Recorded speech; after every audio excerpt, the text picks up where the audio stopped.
नमस्कार मेरी प्यारी लॉयल फैमिली, मैं हूं मिस्टर एक्स और आज के पॉडकास्ट में आपके लिए एक ऐसे गांव की कहानी लेकर आया हूं जिसके बारे में अक्सर कहा जाता था और यूं मान लीजिए कि काफ़ी सारी अफवाहें उड़ती थीं कि वहां पर जाना खतरे से खाली नहीं है, वहां पर अभिशप्त आत्माएं घूमा करती है। लेकिन शहर के लोगों को ये सभी बातें रोमांचक लगती है। वो इन चीज़ों का लुत्फ उठाना चाहते हैं और उत्साह में ही उन अनजान जगहों पर पहुंच जाते हैं, लेकिन उसके बाद वहां पर जो घटना घटित होती है उसकी वो कल्पना भी नहीं कर पाती और पूरे जीवन भर उस दर्द से जूझते रहते हैं। तो आज की स्टोरी भी कुछ ऐसे ही दोस्तों की है जो जवानी जोश में उसी जगह पर घूमने के लिए चले जाते हैं, लेकिन वहां पर एक भयानक ही हादसे का सामना करने के बाद और एक दर्द को लेते हुए कैसे भी करके बस बचाते हुए वापस आ तो जाते हैं, लेकिन 25 साल बाद वो चीज़ें दोबारा से उनके सामने आकर खड़ी हो जाती है और उस बार वो चीज़ इतना भयानक रूप लेकर आती है कि उससे बचना नामुमकिन हो जाता है। तो ये स्टोरी हमें भेजी है हमारे ही एक सब्सक्राइबर ने और उन्होंने बताया कि वो भी उस ग्रुप का हिस्सा थे, लेकिन उनके ऊपर कोई बड़ी आंच नहीं आई थी, लेकिन इस पूरे हादसे में उन्होंने जो दर्द झेला वो आज तक उसको भूल नहीं पा रहे हैं। तो स्टोरी को शुरू करें उससे पहले सभी साथियों का धन्यवाद जो शुरू से हमारे साथ इस फैमिली को मजबूत करने में बने हुए हैं, और जो लोग अभी तक चैनल को सब्सक्राइब नहीं किए हैं उनसे यही निवेदन है कि हमारा हौसला बढ़ाने की कोशिश कीजिए और सभी साथी एक बार अपना प्यारा सा कमेंट तो जरूर कर दे। तो चलिए स्टोरी शुरू करते हैं। तेज मूसलाधार बारिश हो रही थी, हर तरफ खामोशी छाई थी कि अचानक ही आधी रात के सन्नाटे को चीरती हुई एक जोरदार चीख पूरे वातावरण में गूंज उठी। ये चीख थी गहरी नींद में सोई हुई ऋतु की, जो अचानक ही जोर जोर से चीख मारते हुए उठकर बैठ गई। नहीं नहीं नहीं, चली जाओ यहां से, जाओ। बगल में सोई हुई उसकी मम्मी हड़बड़ाकर बोली, ऋतु बेटा क्यों चीख रही है? क्या हुआ ऋतु, कुछ तो बोल। पर ऋतु तो जैसे अपने होश में ही नहीं थी, वो तो बस अपनी आंखें बंद किए हुए बदहवास चीखती ही जा रही थी। मम्मी के झकझोरने से ऋतु जैसे झटके से होश में आई। वो कुछ देर तो आंखें फाड़े अपनी मम्मी को देखती रही, फिर डर से मम्मी की गोद में सिर छुपाती हुई ऋतु बोली, मम्मी वो आज फिर आई थी, मुझे अपने साथ ले जाना चाह रही थी। वो मम्मी देखना, वो मुझे जरूर अपने साथ ले जाएगी। और ऋतु फूट फूट कर रोने लगी। ऋतु की मम्मी घबरा उठी अपनी बेटी की यह हालत देखकर। बड़ी देर तक ऋतु को समझा बुझाकर मम्मी ने अपना मोबाइल लिया और अपने पति देवजित को कॉल करने लगी। कुछ देर बाद देवजित की नींद में डूबी हुई आवाज सुनाई दी, हेलो नीना, क्या हुआ, सब ठीक तो है? अचानक यूं आधी रात को कॉल? नीना यानी ऋतु की मम्मी ने धीमे स्वर में कहा। देव, ऋतु पता नहीं क्यों 2-3 दिनों से बड़ी डरी सी रहने लगी है। अपने कॉलेज भी नहीं जा रही है वो आजकल, और न ही अकेले अपने रूम में सोने के लिए तैयार ही होती है। हरदम बस किसी अनजाने भय से कांपती रहती है। देवजित पिछले 10 दिनों से अपने ऑफिस टूर पर बेंगलोर गए हुए थे। वो बड़े चिंतित से होकर बोले, ओहो नीना, तुमने मुझे पहले क्यों नहीं बताया ये सब? ऋतु से तुमने पूछा नहीं कि क्यों वो इतना सहमी सी है? आखिर किस चीज से डर रही है मेरी बेटी? नीना ने रुआन से स्वर में कहा, अब मुझे एकदम पक्के तौर पर तो कुछ भी नहीं पता। ऋतु साफ कुछ बताती ही नहीं और आज तो सोते हुए ही नींद में जोर जोर से चीखने लगी। देवजित ने गंभीरता से कहा, नीना, क्या मेरे बेंगलोर जाने के बाद ऋतु के साथ कोई हादसा हुआ था? नीना अब कुछ हिचकते हुए बोली, देव, मैंने तुमसे एक बात छुपाई है, तुम नाराज तो नहीं होगे ना प्लीज? देवजित ने हैरानी से पूछा। बात छुपाई है? कौन सी बात छुपाई है नीना तुमने? नीना किसी तरह बताने लगी, वो तुम्हारे बेंगलोर जाने के दूसरे ही दिन ऋतु और उसकी सहेलियां उनके कॉलेज की ट्रिप में तिमारपुर के जंगल गई थी। देवजित ने लगभग चीखते हुए कहा, तिमारपुर, क्या कहा तुमने? तिमारपुर? ओह, मैंने तुम्हें पहले ही कह रखा था कि रितु को कभी भी किसी जंगल पहाड़ में पिकनिक या टूर पर मत जाने देना। नीना दबे स्वर में बोली। मैं रितु को नहीं भेजना चाहती थी, पर उसकी सहेलियों ने जिद की तो भेजना पड़ गया। पर मुझे क्या मालूम था कि तिमारपुर से लौटते ही रितु का ऐसा अजब हाल हो जाएगा। घर वापस आने के बाद से ही रितु बड़ा ही अजीबोगरीब व्यवहार कर रही है। देवजित ने कुछ सोचते हुए कहा, मैं कल सवेरे ही वापस आ रहा हूं। देवजित ने अपना मोबाइल टेबल पर रखा और सोच में डूब गया। तिमारपुर का नाम बार बार उनके कानों में गूंज रहा था। बरसों पहले जिस तिमारपुर को वो अपने अतीत का दुस्वप्न समझकर भुला चुके थे, आज फिर वो अचानक ही उभर कर उसके सामने आ खड़ा हुआ था। देवजित ने ठंडी सांस भरी। 25 साल से ज्यादा गुजर गए थे इस बात को, पर आज जैसे ही नीना ने तिमारपुर का नाम लिया, बरसों पुरानी स्मृतियां फिर से जिंदा हो उठी। देवजित तब साइंस कॉलेज में फाइनल ईयर स्टूडेंट था। फेयरवेल के दौरान ही बातों बातों में उन 5 दोस्तों के बीच कहीं ट्रिप पर जाने की प्लानिंग फिक्स हो गई। कई अलग अलग जगहों पर विचार करने के बाद अचानक ही उनके ग्रुप लीडर शशांक ने तिमारपुर जाने की बात रखी। तब गूगल वगैरह का जमाना तो था नहीं, पर शशांक का कहना था कि उसकी ननिहाल तिमारपुर के ही पास वाले कस्बे में है और उसने बचपन से ही बड़े बूढ़ों के मुंह से सुन रखा है कि तिमारपुर एक बेहद तिलिस्मी जगह है। घनघोर जंगल के बीचों बीच बसा तिमारपुर एक प्राचीन रियासत का उजड़ा हुआ कस्बा था। शशांक ने जैसे ही ये बात कही कि तिमारपुर में अब भी रात में पुरानी टूटी फूटी हवेली और खंडहरों में आत्माएं भटकती फिरती हैं, तो ये सुनते ही सारे दोस्त उछल पड़े। अगले हफ्ते शनिवार के दिन तिमारपुर के लिए निकलना तय किया गया। तिमारपुर जाने का तय होते ही दोस्तों ने जाने कहां से पता कर लिया कि दरअसल तिमारपुर नाम एक बेहद सुंदर युवती तिमिरा के नाम पर रखा गया था। तिमिरा एक बहुत ही खूबसूरत युवती थी, जिसके पिता उस जमाने में एक रियासत के दीवान थे। बचपन से ही तिमिरा अत्यंत रूपवती थी। जैसे जैसे बड़ी होती गई, उसकी कांति निखरती ही चली गई। 17 बरस की होते होते तो तिमिरा के लिए रिश्तों का अंबार लग गया, पर तिमिरा के पिता दीवान साहब को अपनी तिमिरा के लिए कोई पसंद ही नहीं आ रहा था। एक दिन तिमिरा जब उसी रियासत के राजकुमार के जन्मदिवस के समारोह में शामिल होने के लिए दरबार में आई, तो चुनरी से चेहरा ढंग के होने पर भी उसकी सुंदरता की चमक ने सबको मंत्रमुग्ध कर दिया। उसी समय खुद राजकुमार ने तिमिरा से विवाह करने की इच्छा जताई, जिसे राजा ने फौरन मान लिया। पर दरअसल राजा ने केवल जन्मदिन पर राजकुमार का मन रखने के लिए यूं ही झूठ मूठ हामी भर दी थी। राजकुमार ने शादी में अपनी पत्नी को तोहफा देने के लिए एक अलग से गांव ही बसा डाला, जिसका नाम रखा गया तिमारपुर। वहीं शादी के लिए एक शानदार मंडप भी सजाया गया। दीवान साहब तो खुशी से बौरा ही गए। आखिर उनकी तिमिरा अब इस रियासत की रानी बनने वाली थी। पूर्णिमा की रात को विवाह होना तय हुआ। पूर्णिमा से एक हफ्ते पहले ही तिमिरा और उसका परिवार तिमारपुर में आ गया और शादी की तैयारियों में लग गया। राजा ने राजकुमार को कह दिया था कि पूर्णिमा से एक हफ्ते पहले ही तिमिरा और उसका परिवार तिमारपुर में आ गया और शादी की तैयारियों में लग गया। पहले अब वो तिमारपुर के आसपास भी न जाए, नहीं तो अपशगुन होगा। सब हंसी खुशी शादी की तैयारियों में लगे हुए थे कि अचानक पूर्णिमा से ठीक एक दिन पहले राजा ने अपने वफादार सैनिकों को भेजकर तिमिरा के पूरे परिवार को खत्म करवा दिया और तिमिरा को उसके लिए बनाई गई हवेली के तहखाने में जिंदा ही बंद करके हवेली को आग के हवाले कर दिया गया।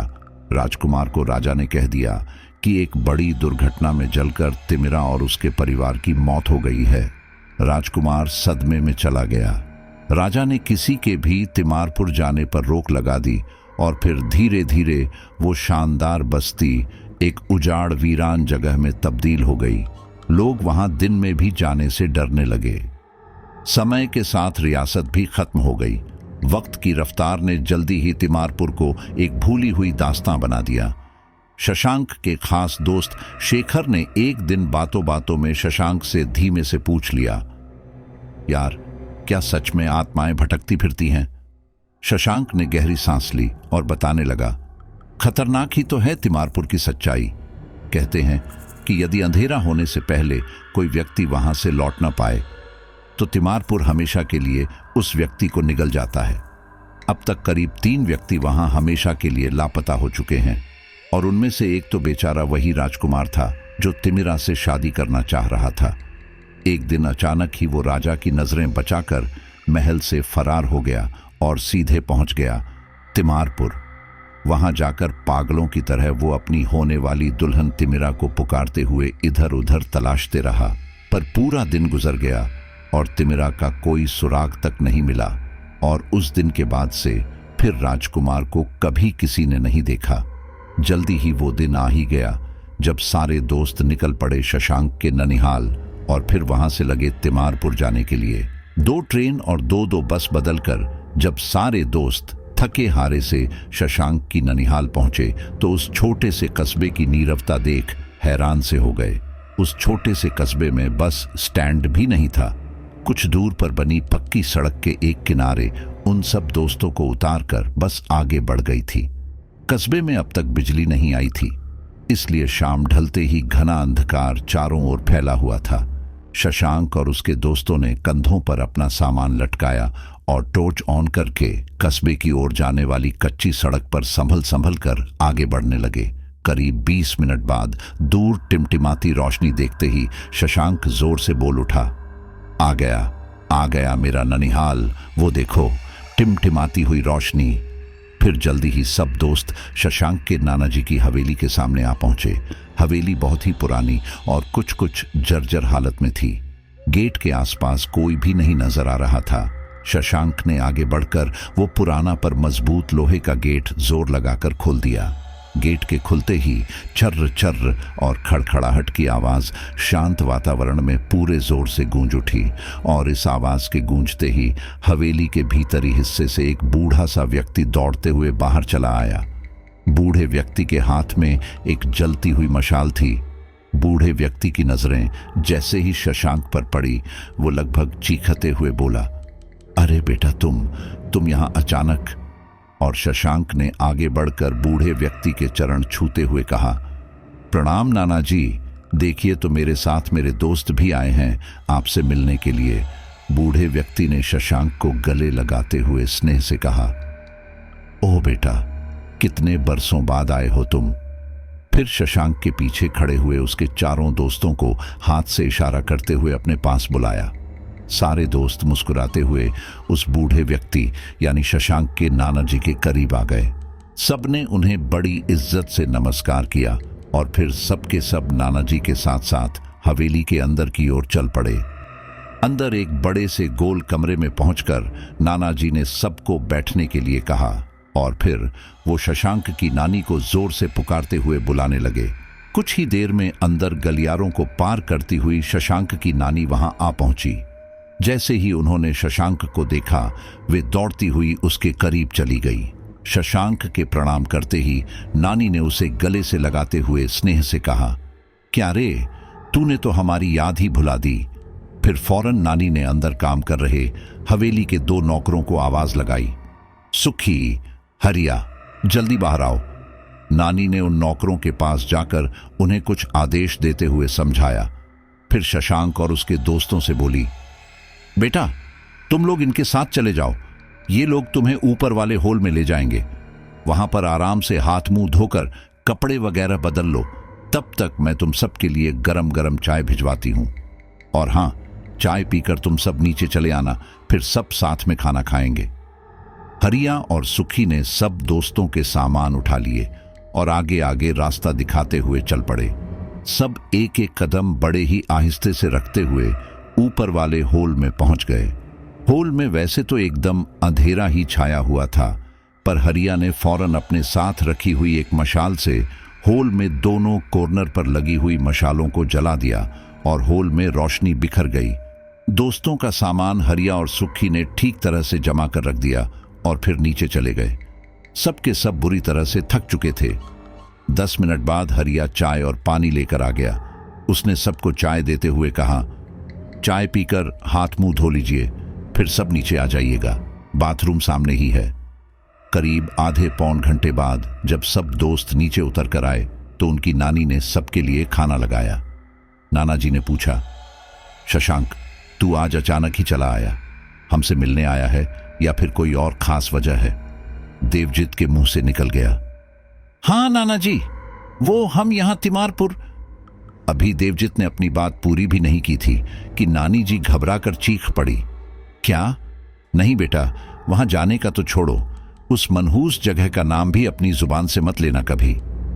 नानी जी की घबराहट देख देवजित सहित सभी दोस्त हैरान हो उठे। खाना खत्म होते ही सारे दोस्त उठ के ऊपर के हॉल में पहुंचे और सीधे गद्दे पर लेटते ही नींद में डूब गए। सुबह उठ के जब तैयार होके सब दोस्त नीचे आए तो नानी जी कंपाती हुई आवाज में बोली, बेटा, मैं तो कहती हूं कि तुम सब इस हवेली से बाहर किसी भी हालत में मत निकलना। जो भी चाहिए होगा वो हरिया और सुक्खी से बुलवा देंगे। अब शशांक उठकर अपनी नानी जी के पास गया और उनके हाथ पकड़कर प्यार से बोला, ओह मेरी नानी जी, आप घबराइए मत, मैं अपने दोस्तों को हवेली के पीछे वाले तालाब किनारे आम की बगिया तो दिखाने ले जा सकता हूं ना। दोस्त फौरन शशांक का इशारा समझकर एक साथ बोल पड़े, हाँ नानी जी, हमने आज तक कभी आम का बगीचा नहीं देखा है, हम आज पूरा दिन वहीं बगीचे में ही बिताना चाहते हैं। शशांक बोला, नानी जी, आप हमें थोड़ा सा नाश्ता पैक करके दे दीजिए, हम वहीं आराम से बगीचे में पिकनिक मनाकर शाम तक लौट आएंगे। नाना जी ने मुस्कुराते हुए कहा, ठीक है, पर तुम लोग अपने साथ हरिया को ले लेना। सुक्खी ने धीरे से कहा, मालिक, हरिया तो आज सुबह से मुझे नजर ही नहीं आ रहा है, न जाने कहां चला गया है। नाना जी हैरानी से बोले, हरिया कहीं चला गया है? कहां? वो कहां जा सकता है? 24 घंटे तो वो इसी हवेली में ही रहता है, उसका तो कोई परिवार वगैरह भी नहीं है। कुछ देर बाद ही सारे दोस्त नाना जी और नानी जी से जल्दी लौट आने का वायदा करके हवेली से निकल पड़े। शशांक, शेखर, गौरव, विशाल और देवजित पांचों दोस्त बड़ी उत्सुकता के साथ हवेली के गेट से निकलकर पिछले हिस्से की तरफ बढ़ चले। शशांक फौरन अपने दोस्तों से बोला, लो फ्रेंड्स, अब हमें वो सामने वाला जो रास्ता दिख रहा है ना, बस उसी रास्ते पर आगे बढ़ते हुए 5 किलोमीटर तक चलना होगा। करीब 3 किलोमीटर का मुश्किल सफर तय करके शेखर और गौरव एकदम थक से गए। वहीं एक किनारे पर रुक के गौरव हांफते हुए बोला, ओह यार, ये रास्ता तिमारपुर को जाता है या यमपुरी को? मेरा तो दम निकल गया चलते चलते। शेखर भी थके स्वर में बोल उठा, हाँ यार, मैं तो थक कर इतना बेहाल हो चुका हूं कि अब और एक कदम भी चलने की ताकत नहीं बची है। मैं तो यहीं बैठता हूं, तुम लोग आगे जाना चाहते हो तो जाओ। और ये कहते कहते शेखर सचमुच में वहीं नीचे बैठकर गहरी गहरी सांसें लेने लगा।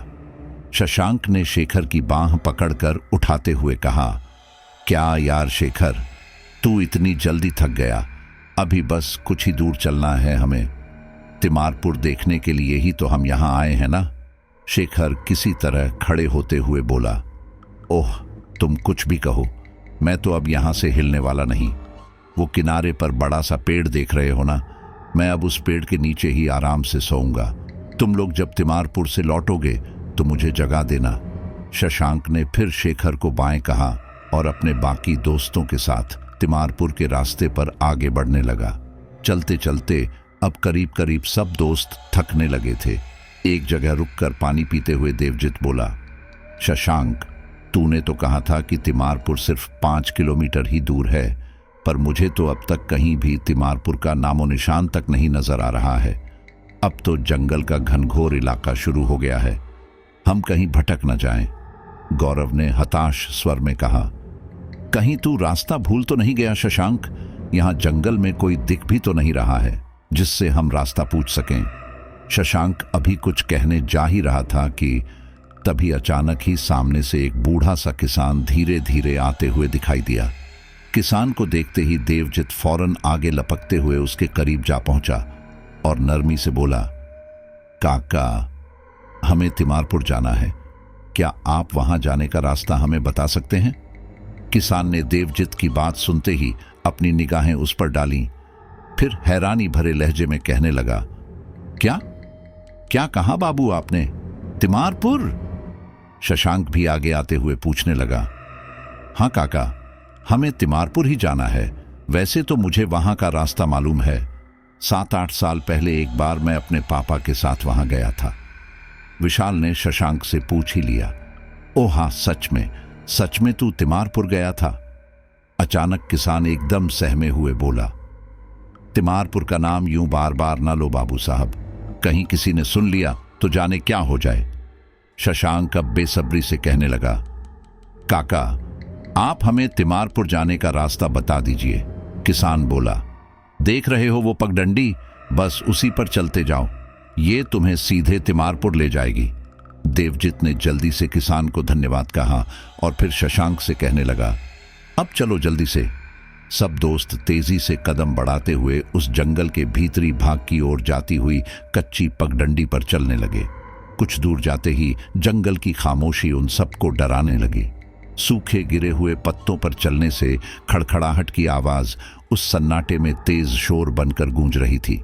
जंगल के बीचों बीच चलते 4 दोस्तों के सिवाय वहां एक परिंदा तक नहीं नजर आ रहा था। अचानक ही देवजित सोचते हुए बोला, यार, हम इतने देर से इस घने जंगल में चले जा रहे हैं, अब तक एक परिंदा भी नहीं दिखा हमें, फिर वो बूढ़ा किसान भला इधर से कैसे आ रहा था? देवजित की बात से सब सन्न हो गए। इधर पेड़ के नीचे आराम कर रहे शेखर की आंखों में कब नींद समा गई उसे पता तक नहीं चला। वो तो बस आराम से गहरी नींद में खो गया। तभी अचानक ही शेखर के कानों में आवाज आई, उठिए बाबू साहब, उठिए जल्दी, इस तरह यहां सुनसान जंगल में क्यों अकेले पड़े सो रहे हैं? शेखर हड़बड़ाते हुए उठा। उसने अपनी आंखें मलते हुए देखा तो सामने हरिया खड़ा हुआ उसे जगा रहा था। शेखर एक झटके में उठ खड़ा हुआ, फिर हैरत से बोला, हरिया, तुम यहां अचानक कैसे चले आए? हरिया ने जवाब दिया, हमें तो बड़े मालिक ने भेजा है आप सबकी खैर खबर जानने के लिए। शेखर ने फौरन हामी भरते हुए कहा, हाँ, हम दरअसल रास्ता भटक कर यहां आ पहुंचे। मेरे बाकी दोस्त तो आगे चल दिए, पर मैं बहुत थक गया था, इसलिए यहीं रुककर आराम करने लगा। हरिया ने अब चिंतित स्वर में पूछा, तो क्या आपके दोस्त आगे चलते हुए जंगल के अंदर की ओर गए हैं? शेखर ने हामी भर दी। हरिया के माथे पर परेशानी की लकीरें नजर आने लगी। वो बोला, पर वो सब जंगल के अंदर क्यों चले गए? क्या उन्हें मालूम नहीं कि जंगल में कितना खतरा हो सकता है? तभी शेखर ने कुछ सोचते हुए पूछा, पहले ये तो बताओ हरिया कि आज सुबह तुम अचानक ही गायब कहां हो गए थे? हरिया ने फौरन कहा, अरे बाबू साहब, हम भला कहां गायब होंगे? मैं तो सवेरे उठते ही खेत में चला गया था। चलिए हम दोनों भी आपके दोस्तों के पीछे जाते हैं।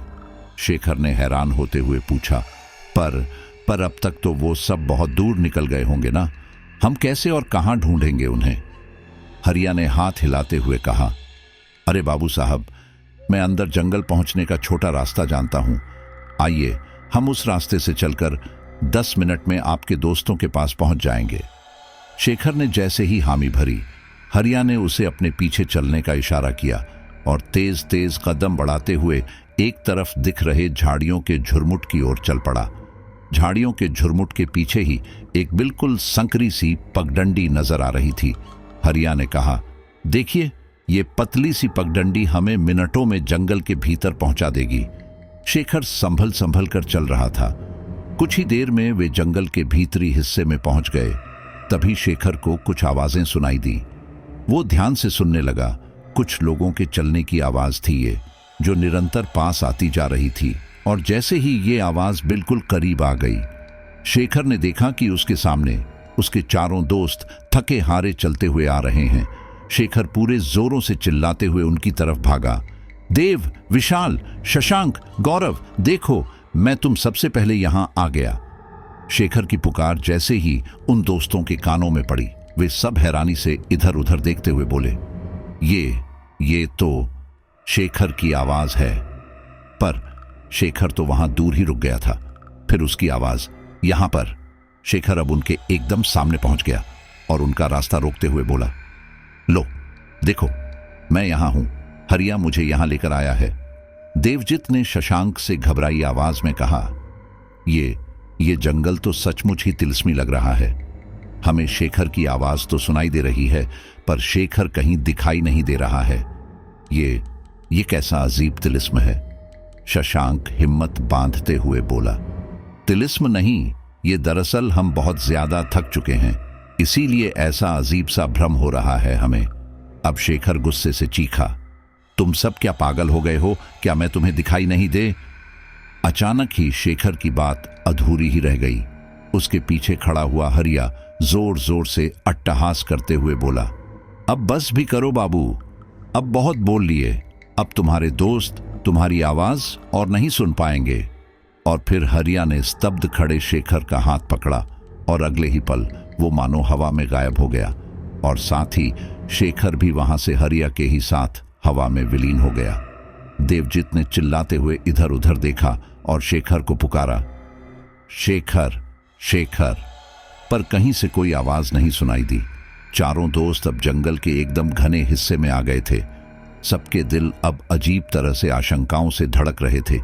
किसी तरह 10-15 मिनट और चले होंगे कि अचानक ही उनके आगे एक उजाड़ सी बस्ती आ गई। इस उजाड़ बियाबान बस्ती में टूटे फूटे से मकान और जगह जगह पत्थरों का ढेर नजर आ रहा था। यही नहीं, बस्ती के बिल्कुल सामने ही एक बेहद प्राचीन सी पत्थरों की बनी हुई एक मूर्ति नजर आ रही थी। हालांकि मूर्ति भी मौसम और वक्त की मार झेलते झेलते बहुत टूट फूट चुकी थी, पर फिर भी उस मूर्ति को ध्यान से देखने पर यह साफ जाहिर हो रहा था कि यह मूर्ति जरूर किसी राजकुमार की ही होगी। एक हाथ में तलवार थामे और दूसरा हाथ कमर पर रखे हुए उस मूर्ति की शान ही निराली थी। शशांक ने देवजित से फुसफुसाकर कहा, ले देख ले, ये उसी राजकुमार की मूर्ति है जो यहां तिमारपुर में आकर हमेशा के लिए कहीं खो गया। देवजित ने धीरे से गर्दन हिलाते हुए कहा, पर इस इतनी छोटी सी बस्ती में भला कोई कैसे खो सकता है?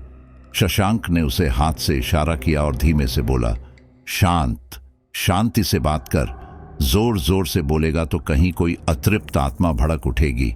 सब के सब इस तरह से सांस रोके हुए आगे बढ़ने लगे, मानो उन्हें डर हो कि उनकी सांसों की आवाज सुनकर ही कहीं कोई अभिशप्त आत्मा न चली आए। देवजित गौर से उन टूटे फूटे मकानों को देखते हुए चल रहा था। एक जगह मलबे के ढेर के ऊपर एक चमकती हुई चीज देख देवजित उत्सुकता से ढेर के बिल्कुल करीब जाकर उस चमकीली चीज को देखने लगा। ओह हाँ, वाओ, ये तो कोई सोने की बाली लग रही है। देवजित ने उस सोने की बाली को हाथ में लेकर जोर से कहा, सोने की बाली। ये सुनते ही बाकी दोस्त लपकते हुए देवजित के पास चले आए।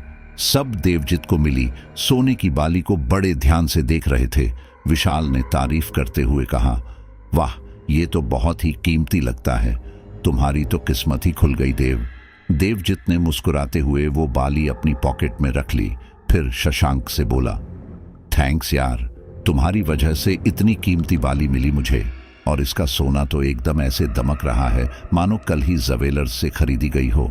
शशांक ने गर्दन हिलाते हुए कहा, ओके ओके यार, पर न मुझे अपनी माँ की एक बात याद आ रही है। मेरी माँ ने कहा था कि कभी भी सोने की कोई चीज पड़ी हुई मिले तो उसे हाथ भी नहीं लगाना चाहिए, बड़ा अपशगुन होता है। नहीं तो अचानक ही उन्हें किसी लड़की के रोने की दबी दबी सी आवाज सुनाई दी। सब एकदम चौंक कर इधर उधर देखने लगे, पर उन्हें कहीं भी कोई नजर नहीं आ रहा था। तभी गौरव ने सहमते हुए कहा, कहीं कहीं ये किसी आत्मा की आवाज तो नहीं है? शशांक फौरन मना करते हुए बोला, कैसी बातें करते हो? आत्मा भला ऐसे दिन के उजाले में कैसे आएगी? ये जरूर किसी जीती जागती लड़की की आवाज है जो हमारी ही तरह यहां तिमारपुर घूमने देखने आई होगी। आओ हम सब मिलकर उस बेचारी लड़की को ढूंढते हैं। जरूर वो किसी मुसीबत में होगी, इसीलिए तो वो रो रही है। सारे दोस्त फौरन इधर उधर फैलकर उस रो रही लड़की की तलाश में लग गए, पर साथ ही उन सभी को बड़ा आश्चर्य भी हो रहा था कि आखिर इतने बियाबान में कौन सी लड़की चली आई।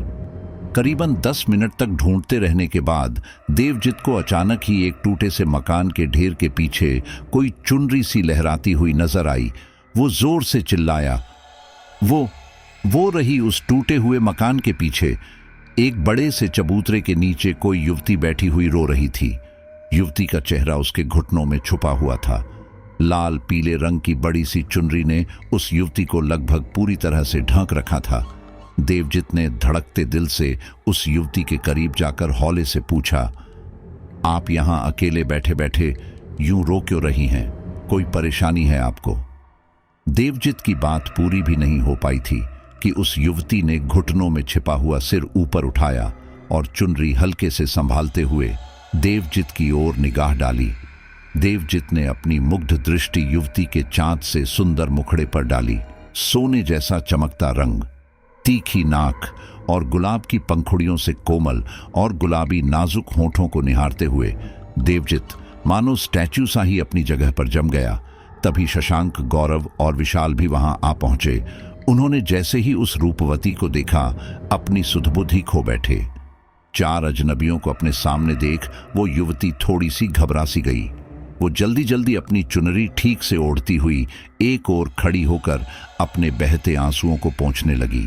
तभी अपने आप को किसी तरह से संभालते हुए देवजित ने बेहद नरमी से कहा, आप घबराइए मत, हम आपको बिल्कुल भी नुकसान नहीं पहुंचाएंगे। युवती ने अब इन दोस्तों को डरी सहमी नजरों से देखा, फिर अपने नाजुक होठों को हल्के से खोलती हुई मीठी आवाज में बोली, वो मैं अपनी सहेली और उसके पिताजी के साथ यहां आई थी। मैं यहां घूमने देखने में खो सी गई, पर तभी मुझे पता चला कि मेरे एक कान की बाली कहीं गिर गई है। मैं बहुत परेशान होकर तब से ही वो बाली खोजती हुई इधर उधर घूम रही थी, पर मुझे वो मिली ही नहीं।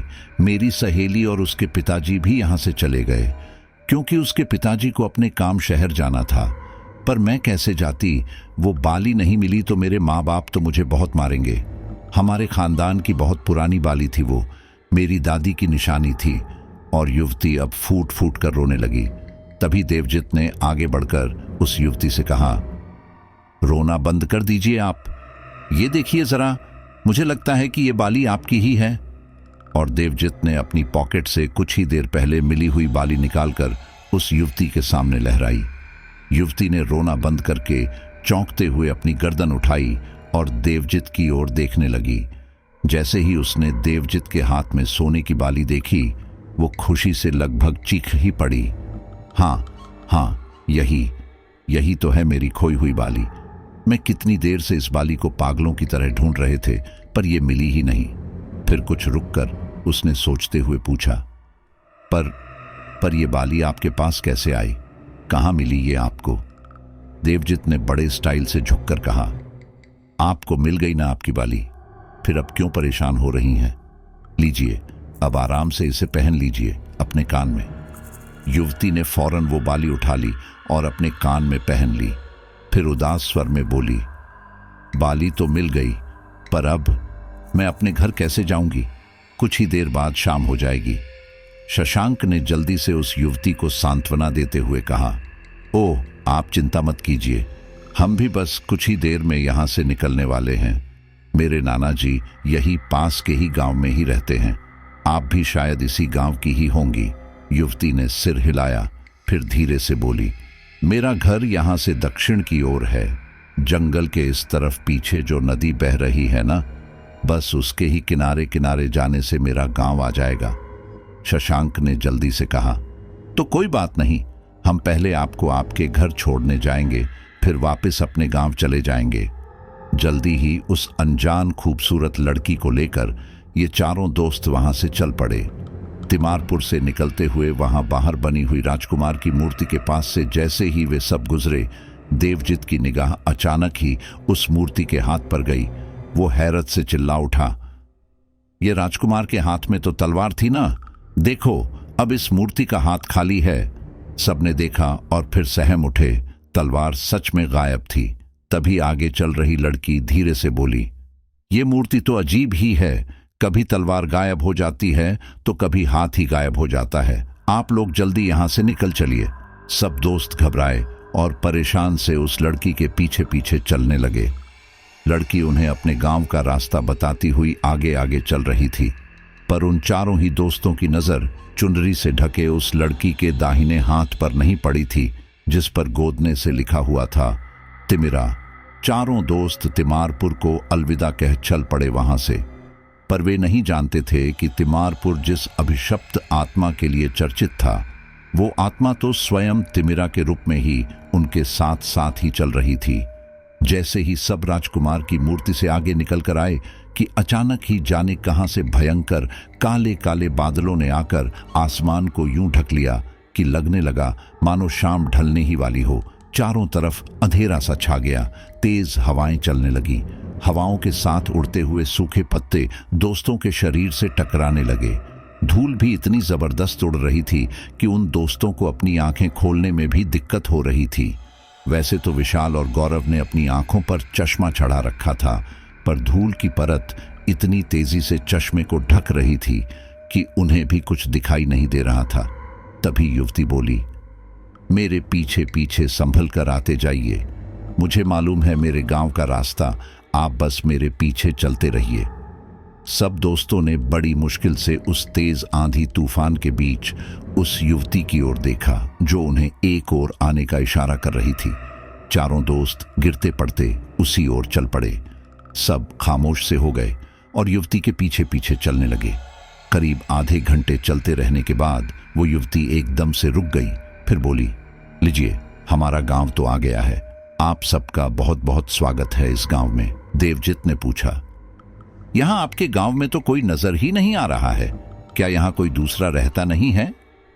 तभी सामने से एक बूढ़ा व्यक्ति छोटा सा दिया लेकर आया और युवती को देखते ही बोला, क्यों री बावली, कितनी रात हो रही है, अब तक कहां घूम रही थी तू?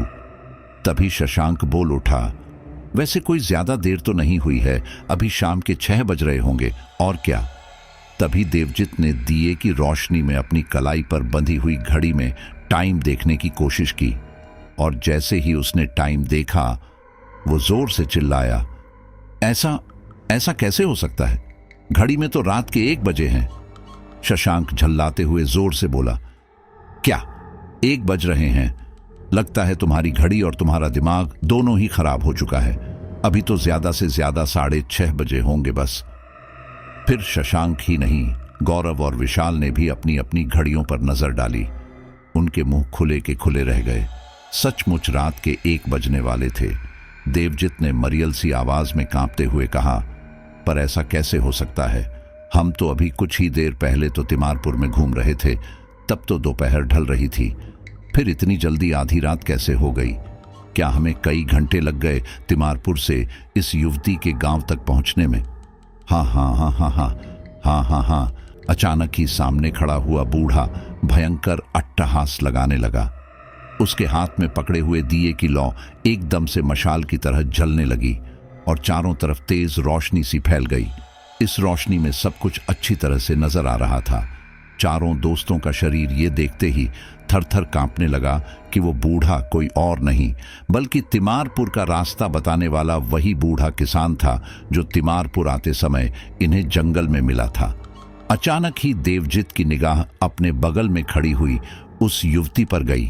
वो युवती अब एक भयानक से साए में बदल चुकी थी। उसकी लाल लाल दहकती हुई अंगारे जैसी आंखें मानो मौत को निमंत्रण दे रही थी। उसने जहरीली हंसी हंसते हुए सरसराती हुई आवाज में कहा, तिमारपुर आना चाहते थे ना तुम सब? यहां आकर मेरी और मेरे परिवार की बर्बादी का तमाशा देखना चाहते थे ना? तो लो, अब देख लो जी भर के इस तिमिरा और उसके तिमारपुर को।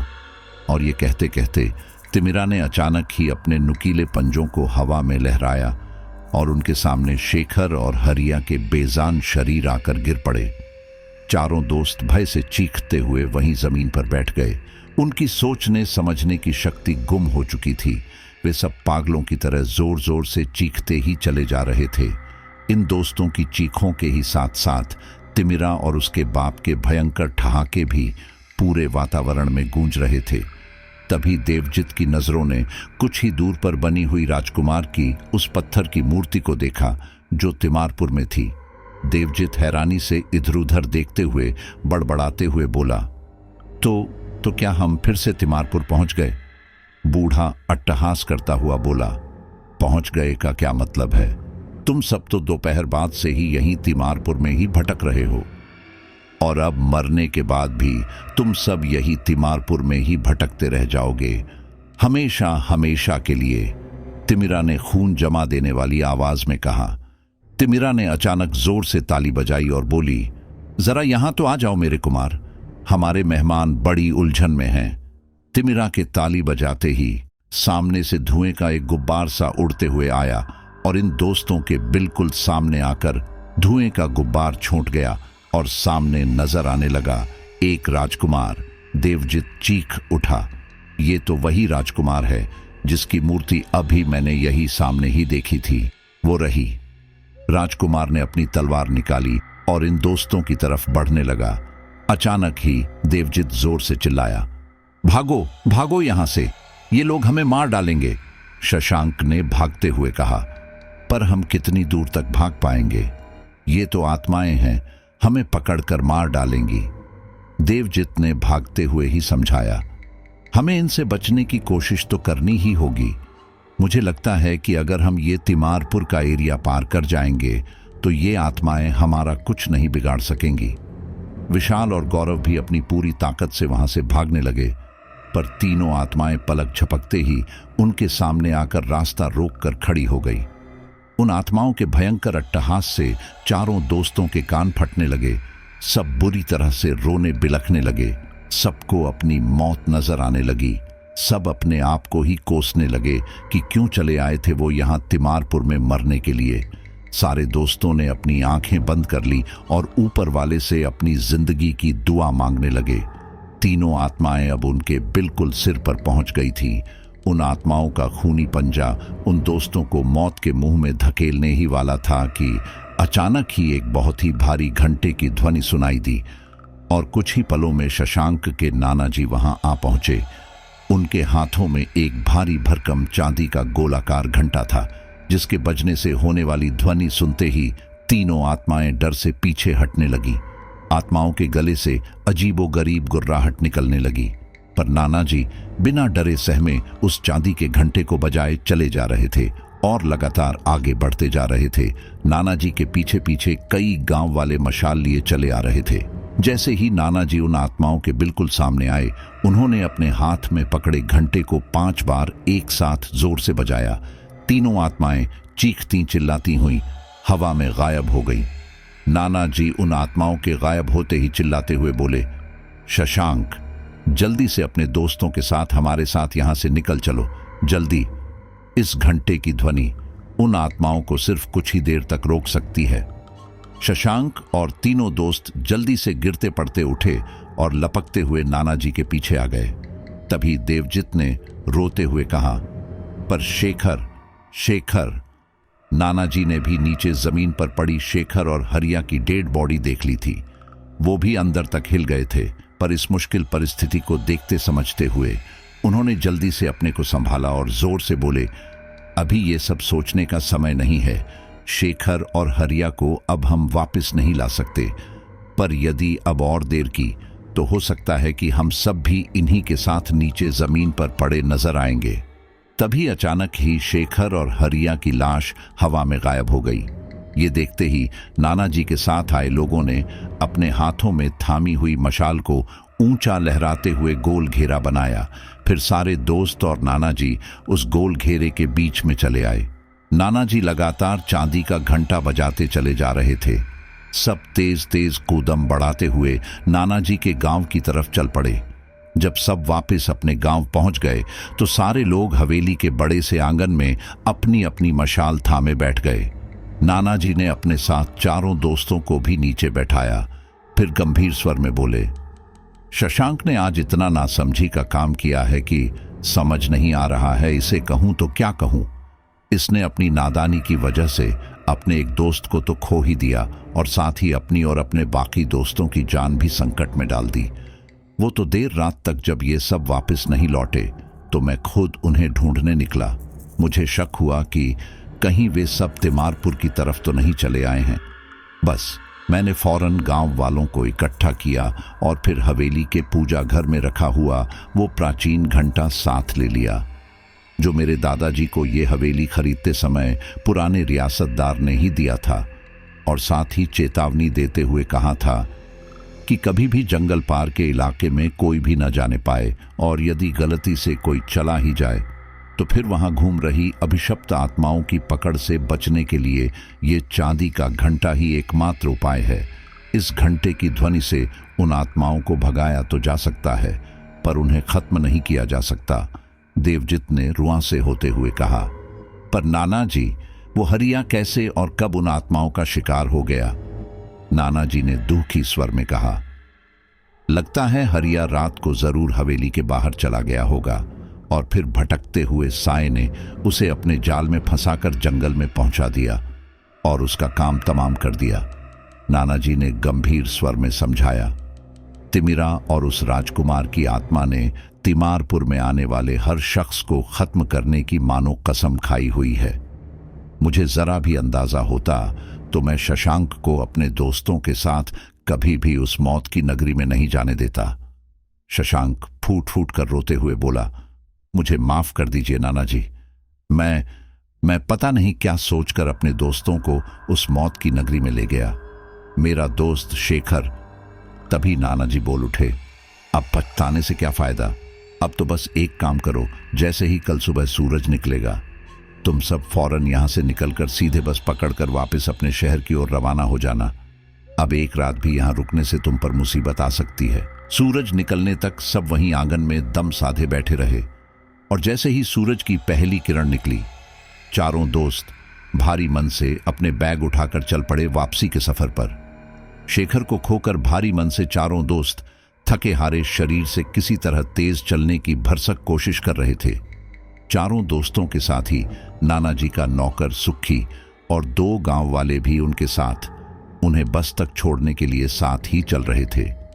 नाना जी ने शशांक से वायदा किया था कि वो इन सब बातों का जिक्र कभी भी शशांक के मम्मी पापा या किसी दूसरे रिश्तेदारों के आगे नहीं करेंगे। उन्होंने शशांक और उसके दोस्तों को भी यही सलाह दी कि इन सब बातों को भूलकर जिंदगी में नए सिरे से आगे बढ़ें। सुबह की पहली बस 8 बजे पास वाली पक्की सड़क से गुजरती थी, इसलिए किसी भी हालत में चारों दोस्तों को 8 बजे से पहले गांव के बाहर वाली पक्की सड़क तक पहुंचना जरूरी था। चारों दोस्त इतना ज्यादा घबराए हुए थे कि उन्हें हर पल यही लग रहा था कि कभी भी तिमिरा का भयानक साया उन पर हमला कर सकता है। इसीलिए चलते चलते उन चारों की नजरें अपने आसपास मंडरा रही थीं। साथ चल रहे सुखी और दोनों गांव वाले भी सतर्क होकर उन दोस्तों की हिफाजत करते हुए आगे बढ़ रहे थे। वैसे तो सूरज की रोशनी जैसे जैसे बढ़ती जा रही थी, वैसे वैसे उन सब के मन से डर कम होता चला जा रहा था। सड़क अब कुछ ही दूर रह गई थी। सुखी ने सबको हिम्मत बंधाते हुए जोर से कहा, हमें और तेजी से चलना चाहिए। अगर सुबह वाली बस निकल गई तो हमें दोपहर तक यही सुनसान सड़क पर बैठे रहना पड़ेगा, और इसी बीच कहीं वो आत्माएं आ गई तो। तभी अचानक देवजित चौंकते हुए बोला, अरे ये तीनों इतनी जल्दी कहां गायब हो गए? अभी तो सड़क के किनारे पर ही खड़े थे।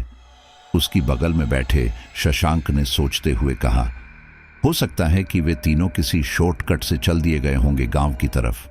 2 बस और 2 ट्रेन बदलकर जब देवजित और तीनों दोस्त वापस अपने शहर पहुंचे तो अपने अपने घर जाने की बजाय चारों पहले शेखर के घर पहुंच गए। शेखर के घर पहुंचते ही सारे दोस्त हैरानी से हक्के बक्के होकर वहीं जम से गए। शेखर का घर पूरी तरह से जल चुका था। पड़ोसियों की शेखर के घर के बाहर भीड़ सी लगी हुई थी। पूछने पर पता चला कि कल आधी रात को अचानक ही शेखर के घर में आग लग गई। आग इतनी तेजी से फैली कि किसी के कुछ करने से पहले ही पूरा परिवार अपने घर सहित जलकर खाक हो गया। तभी अचानक शेखर के घर के बिल्कुल पड़ोस में रहने वाले व्यक्ति ने दुखी स्वर में कहा, ओह, कल रात 10 बजे ही तो इनका बेटा शेखर कहीं बाहर से अपना बैग लिए आया था। शेखर ने मुझे देखा पर उसने हाथ तक नहीं हिलाया। लगता था किसी बड़ी परेशानी में डूबा हुआ था। फिर मैं भी अंदर आकर सो गया और आधी रात को अचानक ही शोर शराबा सुनकर जब मैं जागा तो पता चला कि शेखर और उसका परिवार तो आग के हवाले हो गया। चारों दोस्त वहां से ऐसे भागे कि मानो उनके पीछे भूत लगा हो। फिर काफी दूर निकल आने के बाद एक जगह रुककर सब गहरी गहरी सांस लेने लगे। कुछ देर बाद हाँफते हुए शशांक ने किसी तरह कहा, यह सच कैसे हो सकता है? शेखर तो वहां तिमारपुर में। देवजित ठहरे स्वर में धीरे से बोला, मुझे तो लग रहा है कि तिमिरा और उस राजकुमार की आत्मा का ही ये किया धरा है। विशाल फौरन विरोध करता हुआ बोल पड़ा, ऐसे कैसे पॉसिबल है? नाना जी ने खुद कहा था कि तिमिरा की मारक शक्ति तिमारपुर के बाहर काम नहीं करती है। देवजित ने सोचते हुए कहा, तिमिरा खुद नहीं कर सकती, पर शेखर की आत्मा को तो अपने बस में करके उससे ये कांड आसानी से करवा सकती है। चारों दोस्तों ने शपथ खाई, तिमिरा और तिमारपुर का नाम कभी भी उनकी जुबान पर नहीं आएगा। कुछ ही समय बाद उनके फाइनल एग्जाम शुरू हो गए। एग्जाम होने के बाद सब दोस्त नौकरी की तलाश में इधर उधर चले गए। धीरे धीरे सब अपनी नौकरी और फिर शादी, परिवार में बिजी होकर तिमिरा और तिमारपुर की यादों को भुला बैठे। देवजित की बेटी जब भी अपने फ्रेंड्स के साथ कहीं पिकनिक या ट्रिप पर जाने की बात कहती, देवजित के दिलो दिमाग में दबी हुई तिमारपुर की भयंकर यादें ताजा हो उठती। देवजित ने साफ साफ मना कर रखा था अपनी बेटी को वो कहीं भी अकेले या उसके फ्रेंड्स के साथ ट्रिप पर नहीं जाने देता था। पर इस बार देवजित के बेंगलोर आते ही देवजित की बेटी ने अपनी मम्मी को ट्रिप पर उसे भेजने के लिए राजी कर ही लिया। देवजित की नाराजगी के डर से उसकी बीवी और बेटी ने उसे ट्रिप के बारे में कुछ भी नहीं बताया था।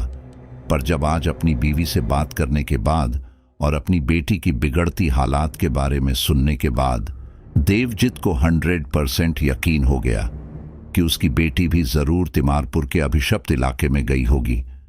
देवजित बेचैन हो उठा। जल्दी से जल्दी अपने घर पहुंचने के लिए वो वापस घर जाने के लिए अपना बैग पैक करने लगा। देवजित मन ही मन अपनी बेटी ऋतु की कुशलता की कामना करते हुए जब वापस अपने शहर पहुंचा तो सुबह के 9 बज रहे थे। देवजित को देखते ही नीना की आंखों से आंसू बहने लगे। देवजित ने बिना कुछ कहे अपना बैग लिया और घर के अंदर चला आया। घर के अंदर एकदम सन्नाटा सा था। सुबह का वक्त था, फिर भी घर के अंदर अंधेरा छाया हुआ था। खिड़कियों के ऊपर मोटे पर्दे लगे हुए थे और लाइट्स भी ऑन नहीं थी। देवजित ने हैरानी से पूछा, ये घर में इतना अंधेरा क्यों कर रखा है? पर्दे भी नहीं खुले हैं और लाइट भी नहीं ऑन की है। और नीना के कुछ कहने सुनने से पहले ही देवजित ने आगे बढ़कर हॉल में लगी हुई लाइट्स का स्विच ऑन कर दिया। जैसे ही हॉल में रोशनी हुई, देवजित के गले से दिल दहलाने वाली चीख निकली। हॉल के बीचों बीच रखे हुए एक बड़े से सोफे पर ऋतु किसी महारानी की तरह अकड़कर शान से बैठी हुई थी।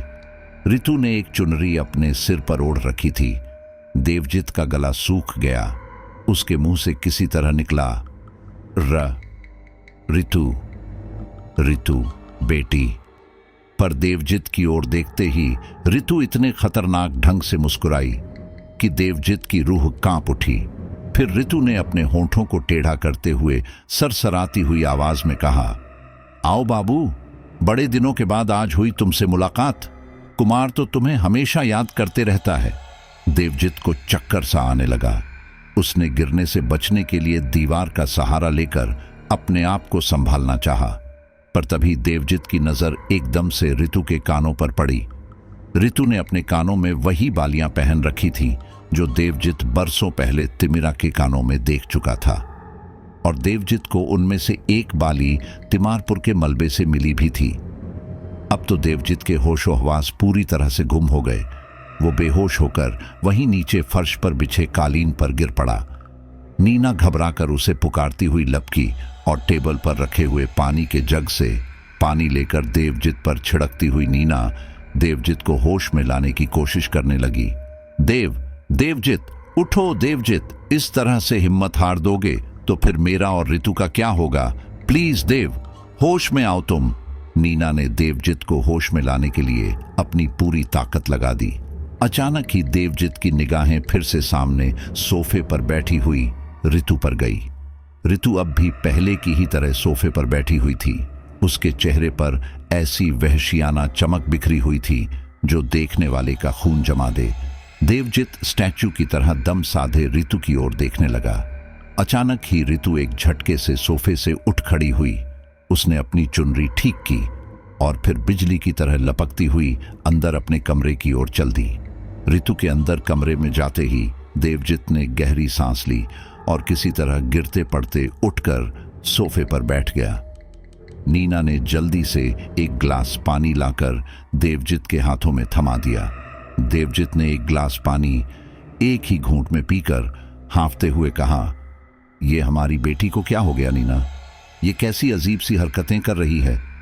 नीना भी रोनी सूरत बनाकर वहीं नीचे जमीन पर ही बैठ गई। फिर रुआं से स्वर में बोली, "मुझे माफ कर दो देव, मैंने बहुत बड़ी गलती कर दी जो तुम्हें बिना कुछ बताए ऋतु को ट्रिप पर भेज दिया।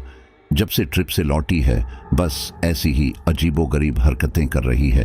कभी एकदम से डरी हुई मेरे करीब आकर रोने लगती है, तो कभी इसी तरह से चुनरी डालकर रानी की तरह अकड़ती हुई पूरे घर में घूमने लगती है। और कल रात में तो ऋतु इतनी भयंकर चीखने चिल्लाने लगी कि मैं डर की वजह से उसके करीब तक नहीं जा पा रही थी।" देवजित बोला, "कैसे भी करके ऋतु की सहेलियों से पूछना पड़ेगा कि ट्रिप के दौरान क्या क्या घटनाएं हुई थीं और आखिर ऐसा क्या हुआ वहां कि ऋतु के ऊपर उसका इतना भयानक असर पड़ गया।" नीना बोली, "उन्हें मैं अभी कॉल करके यहां बुला लेती हूं।"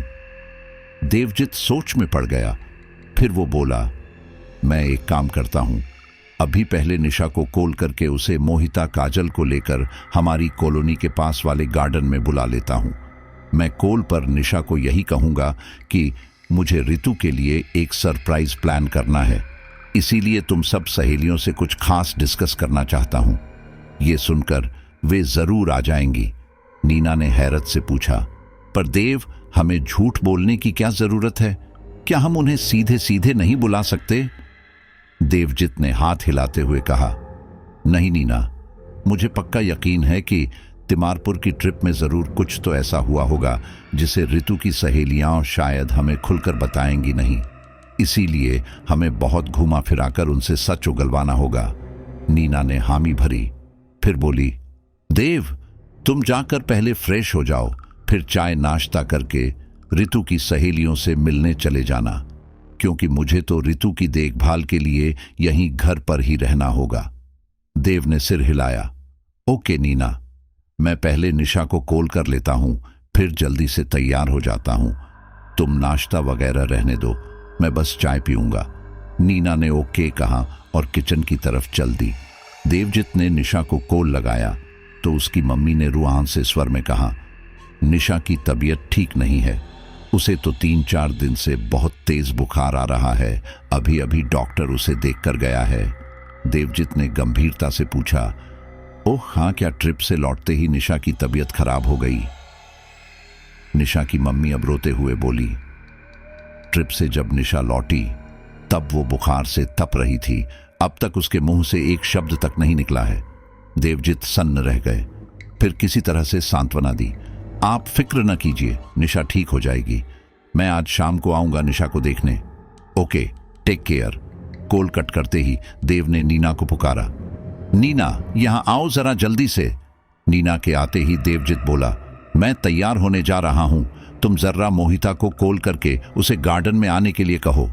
निशा की तो तबीयत बहुत ज्यादा खराब है।" नीना ने हामी भरी और मोबाइल लेकर कॉल करने लगी। फिर वो जोर से बोली, "काजल कुछ देर बाद गार्डन पहुंचने वाली है। मोहिता का तो मोबाइल बंद आ रहा है।" देवजित ने चाय का कप टेबल पर रखा और नीना से बोला, "सुनो नीना, मैं पहले एक बेहद जरूरी काम के लिए जा रहा हूं, वहां से फिर गार्डन आकर काजल से मिल लूंगा। पर मेरे आने तक तुम किसी भी हालत में ऋतु के रूम में मत जाना, बहुत संभल कर रहना, ओके?" नीना को समझाकर देवजित जल्दी से बाहर निकला और अपनी गाड़ी में बैठकर सीधे चल पड़ा नीलम से मिलने। अभी पिछले महीने ही तो एक कॉन्फ्रेंस के दौरान अचानक ही देवजित की मुलाकात नीलम से हो गई थी। नीलम भी देवजित के ही कॉलेज में पढ़ती थी और उसने ही बातचीत के दौरान बताया था कि कुछ दिनों पहले ही उसकी मुलाकात शशांक से हुई थी। देवजित को उम्मीद थी कि नीलम के पास शशांक का कॉन्टैक्ट नंबर जरूर होगा। नीलम से देवजित ने फटाफट शशांक का नंबर लिया और फिर उठते हुए बोला, "थैंक्स नीलम, अब मुझे चलना चाहिए।"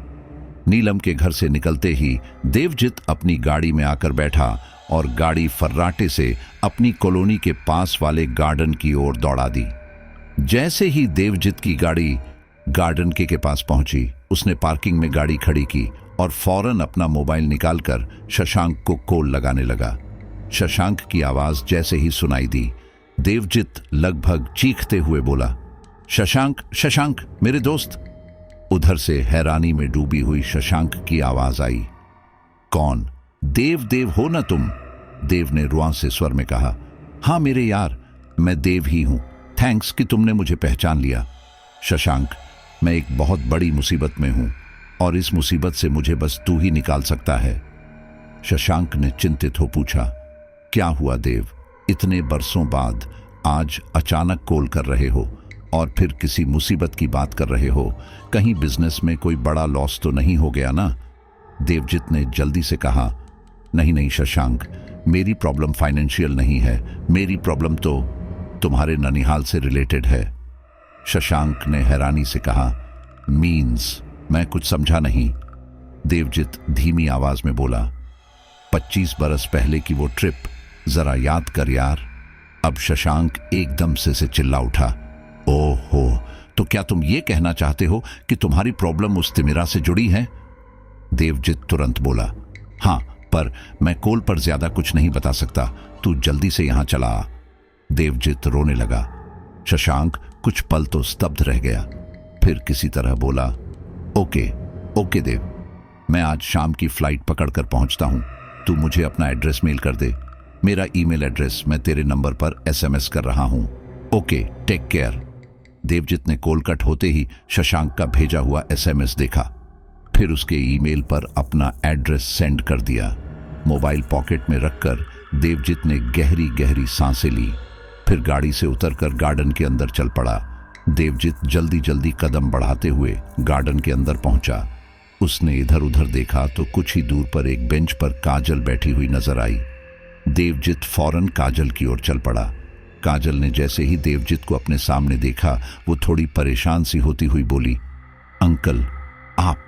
मुझे तो कॉल पर आंटी ने गार्डन आने के लिए कहा, तो मुझे लगा कि नीना आंटी ही मुझसे मिलना चाह रही हैं। देवजित ने एकदम शांत स्वर में कहा, तुम घबराओ मत बेटा, आराम से बैठो। काजल कुछ सोचती हुई बोली, ओके अंकल, बताइए आपको क्या बात करनी है मुझसे। देवजित भी बेंच पर बैठते हुए बोला, अभी तुम्हारे कॉलेज की जो ट्रिप गई थी, मुझे उसके बारे में तुमसे कुछ पूछना है। काजल एकदम से चौंकती हुई बोल पड़ी, तो आपको रितु ने सब बता दिया? देवजित ने संभलते हुए पूछा, रितु ने तो मुझे सब कुछ बता दिया है, पर मैं तुमसे जानना चाहता हूं कि जो बातें रितु ने मुझे बताई है उनमें कितनी सच्चाई है। काजल अचानक ही खामोश हो गई। उसकी आंखों में डर झलकने लगा। देवजित उसकी ओर गौर से देख रहा था। उसने काजल को हिचकिचाते देखा तो एकदम से सुर बदलते हुए रूखे स्वर में बोला, देखो काजल, जो कुछ भी ट्रिप में हुआ वो बहुत ही गलत था। मैं तो रितु को डांट फटकार कर ही चुप रह गया, लेकिन मुझे अच्छी तरह से पता है कि यदि ये सब बातें अगर तुम्हारे डैड को पता चल गई तो शायद वो नाराज होकर तुम्हारी पढ़ाई ही बंद करवा देंगे। काजल ने रूहान से स्वर में रिक्वेस्ट करते हुए कहा, नहीं अंकल, आप मेरे डैड से इस बारे में कुछ भी ना कहिएगा। बड़ी मुश्किल से तो उन्होंने इजाजत दी थी मुझे ट्रिप पर जाने की। अब अगर ये सब बातें वो जान गए तो फिर मेरा तो घर से बाहर निकलना तक बंद हो जाएगा। देवजित ने अब एकदम स्थिर लहजे में काजल को समझाया, डोंट वरी काजल, मैं तुम्हारे डैड को कुछ भी नहीं बताऊंगा, बट एक शर्त पर, तुम्हें हर वो एक बात जो ट्रिप पर हुई थी मुझे बतानी होगी। काजल अब अपने हाथों को मसलती हुई धीरे धीरे बताने लगी, अंकल, जब हमारी कॉलेज ट्रिप यहां से निकली और तिमारपुर से कुछ दूर पहले बने हुए गांव में पहुंची तो टीचर ने वहां रुककर कैंप करना ठीक समझा। खाना वगैरह बनाने के लिए टीचर ने वहां के 1-2 गांव वालों को बुलाया। जब उन गांव वालों को ये पता चला कि हम तिमारपुर जाना चाहते हैं तो वे बहुत घबरा उठे। उन्होंने हम सबको वहां जाने के लिए मना किया और हमारे टीचर को भी समझाया कि तिमारपुर दरअसल एक मौत की जीती जागती नगरी है जहां अभिशप्त आत्माएं घूमती रहती हैं। काजल ने आगे कहा, आत्माओं का नाम सुनते ही हम सब स्टूडेंट्स एकदम रोमांचित हो उठे। फिर निशा और रितु ने गुपचुप प्लान बनाया कि हम चारों फ्रेंड्स घूमते घूमते चुपके से जंगल की तरफ निकल जाएंगी। घूमते घूमते हम कब दूर निकल गए पता ही नहीं चला। अब तक अंधेरा हो चला था। शाम ढलकर अब रात में तब्दील होने वाली थी। पूर्णिमा का चांद अपनी चांदनी से अंधेरी रात को भी रोशन बना रहा था। मैंने जिद की, अब चलो वापस कैंप में चलते हैं। हम धीरे धीरे कैंप की ओर लौटने लगे। तभी अचानक ही हमें घुंघरुओं की हल्की सी झनकार सुनाई दी, जैसे कोई घुंघरू वाली पायल पहने चल रहा हो। हम चौंक कर इधर उधर देखने लगे। तभी मोहिता बोली, कहीं कोई भूत प्रेत तो नहीं? निशा ने हंसते हुए कहा, अभी कोई आधी रात नहीं हुई जो तुझे आत्मा या भूत प्रेत का ख्याल सताने लगा। वैसे भी हम कहाँ तिमारपुर आए हैं। अरे ये गांव का इलाका है। यहाँ शाम को कोई औरत निकली होगी लकड़ियां वगैरह लाने के लिए। निशा की बात खत्म होते ही अचानक एक युवती हमारे सामने आ खड़ी हुई। उसने घाघरा ओढ़नी पहन रखी थी और उसके सिर पर एक छोटी गठरी जैसी कोई चीज रखी थी। हम कुछ बोलते कि वो युवती ही रुआंस से स्वर में बोल उठी, मैं यहाँ जंगल में अपनी बहनों के साथ लकड़ियां चुनने आई थी, पर अंधेरा होने की वजह से रास्ता ही भटक गई। पता नहीं मैं कब लकड़ियां चुनते हुए बहनों से दूर निकल गई और अब मुझे घर जाने का रास्ता ही नहीं मिल रहा है। निशा ने गौर से उस युवती को देखा।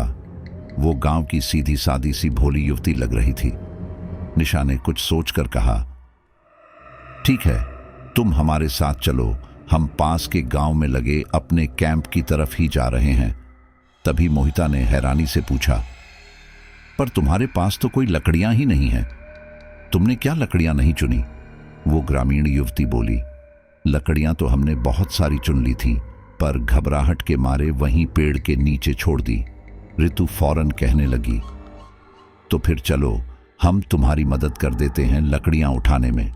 युवती ने खुश होते हुए दूर एक पेड़ की तरफ इशारा किया।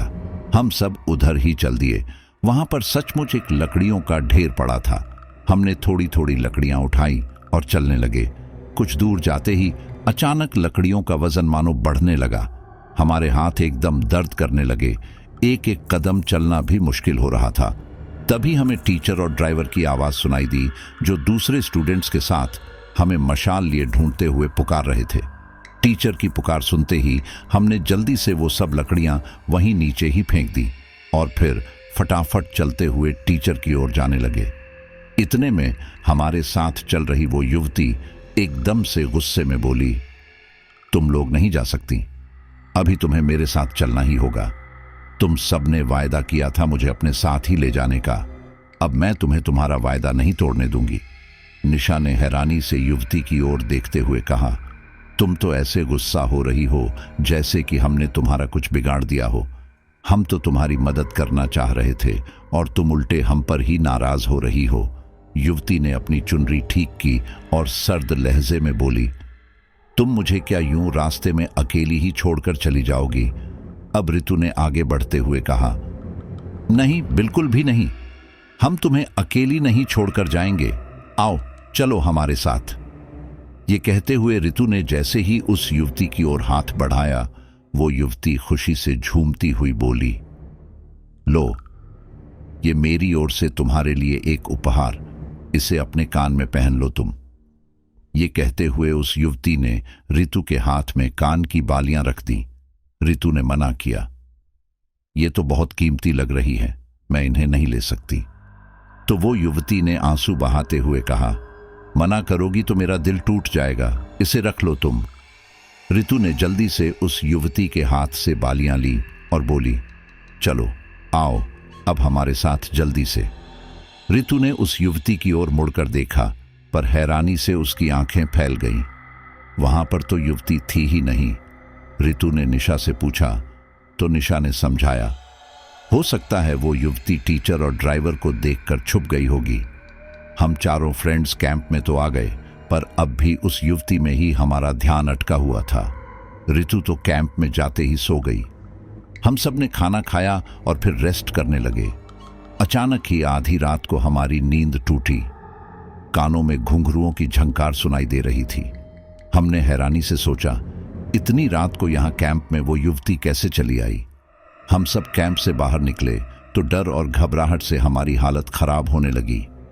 कैंप के बाहर सुनसान बियाबान वीराने में ऋतु अजीबोगरीब तरीके से टहल रही थी। ऋतु के सिर पर एक चुनरी थी और उसके पैरों में थी वही घुंघरू वाली पायल जिसे कुछ ही देर पहले उन्होंने उस ग्रामीण युवती के पैरों में देखा था। तभी ऋतु की चूनर हवा में नीचे गिर पड़ी और चूनर के गिरते ही ऋतु के कानों में पहनी हुई वो सोने की बालियां किसी जलते अंगारे की तरह चमकने लगी। निशा तो ये देखते ही बेहोश होकर गिर पड़ी और उसका शरीर बुखार से तपने लगा। मैं और मोहिता भी एकदम घबराकर चीखती हुई ऋतु के पास जा पहुंची, पर जैसे ही हमने ऋतु का हाथ पकड़ा हम अंदर तक कांप उठे। ऋतु का हाथ तो बर्फ से भी ज्यादा ठंडा था। ऋतु को टीचर ने जोर से डांटते हुए फौरन कैंप में जाने के लिए कहा। ऋतु ने सबकी ओर जलती नजरों से देखा, फिर किसी जंगली जानवर सी गुर्राती हुई वो कैंप में चली गई। डर के मारे हम में से कोई लड़की ऋतु के कैंप में नहीं गई। सुबह जब टीचर के साथ हम ऋतु के कैंप में गए तो ऋतु एकदम बुत बनी हुई बैठी थी। न तो वो कुछ बोल रही थी और न हमारी बातों का कोई जवाब ही दे रही थी। टीचर ने फिर फटाफट सबको बस में बैठने के लिए कहा और फिर जल्दी ही सारे स्टूडेंट्स वहां से वापसी के सफर पर निकल पड़े। यहाँ वापस आते तक ऋतु ने किसी से कोई बात नहीं की। निशा भी बुखार में लगभग बेसुध सी थी। वैसे तो टीचर ने निशा को दवाई दी थी पर उसका कोई असर नहीं हुआ। काजल अब ये बताते बताते रोने लगी, फिर किसी तरह से बोली, हमने टीचर की बात नहीं मानकर गलती कर दी, आप प्लीज किसी से भी ये बात न कहिएगा। देवजित ने सिर हिलाते हुए काजल को सांत्वना दी, फिर सोच में डूब गया। ऋतु के ऊपर तिमिरा का साया मौजूद है। इस बात की पुष्टि स्वयं ऋतु की सहेली ने ही की थी। देवजित चिंतित हो सोचने लगा, 25 बरस पहले जिस तिमिरा के भयानक साए से बचकर वो और उसके 3 फ्रेंड्स किसी तरह से सही सलामत वापस आए थे, अब 25 बरस बाद वही उसी तिमिरा का साया फिर अपनी खौफनाक वहशत बिखेरने उसके जीवन में आ चुका था। देवजित को यूं चिंता में डूबे देख काजल ने फिक्रमंद होते हुए पूछा, अंकल आप इतने ज्यादा परेशान दिख रहे हैं, ऋतु की तबीयत ठीक तो है ना? कहीं कोई बड़ी प्रॉब्लम तो नहीं खड़ी हो गई? देवजित ने जल्दी से बात संभालते हुए कहा, ओह नहीं नहीं काजल, तुम अब अपने घर जाओ और आराम करो। देवजित को इस अजीब संयोग पर हैरानी हुई। आखिर ये कैसा अजीब इत्तेफाक है कि वो और उसकी बेटी दोनों ही तिमारपुर के विचित्र आकर्षण से मोहित हो सबके मना करने के बावजूद भी वहां जाने के लिए मतवाले हो उठे। तभी देवजित का मोबाइल खनखनाने लगा। देवजित ने चौंक कर अपना मोबाइल निकाल कर देखा तो एक अननोन नंबर से कॉल आ रहा था। जैसे ही देवजित ने हेलो कहा, दूसरी ओर से आवाज आई, हेलो देव, मैं विशाल बोल रहा हूं, पहचाना ना मुझे? देवजित ने लगभग चीखते हुए पूछा। विशाल? ओह हाँ विशाल, तुम्हें मेरा नंबर कैसे मिला? विशाल का गला भर आया। देव, तुम्हारा नंबर तो मुझे अभी कुछ ही देर पहले शशांक से मिला। और बता देव, क्या हाल चाल है तेरे? घर परिवार जो सब सेठ है ना? देवजित अब फफक पड़ा।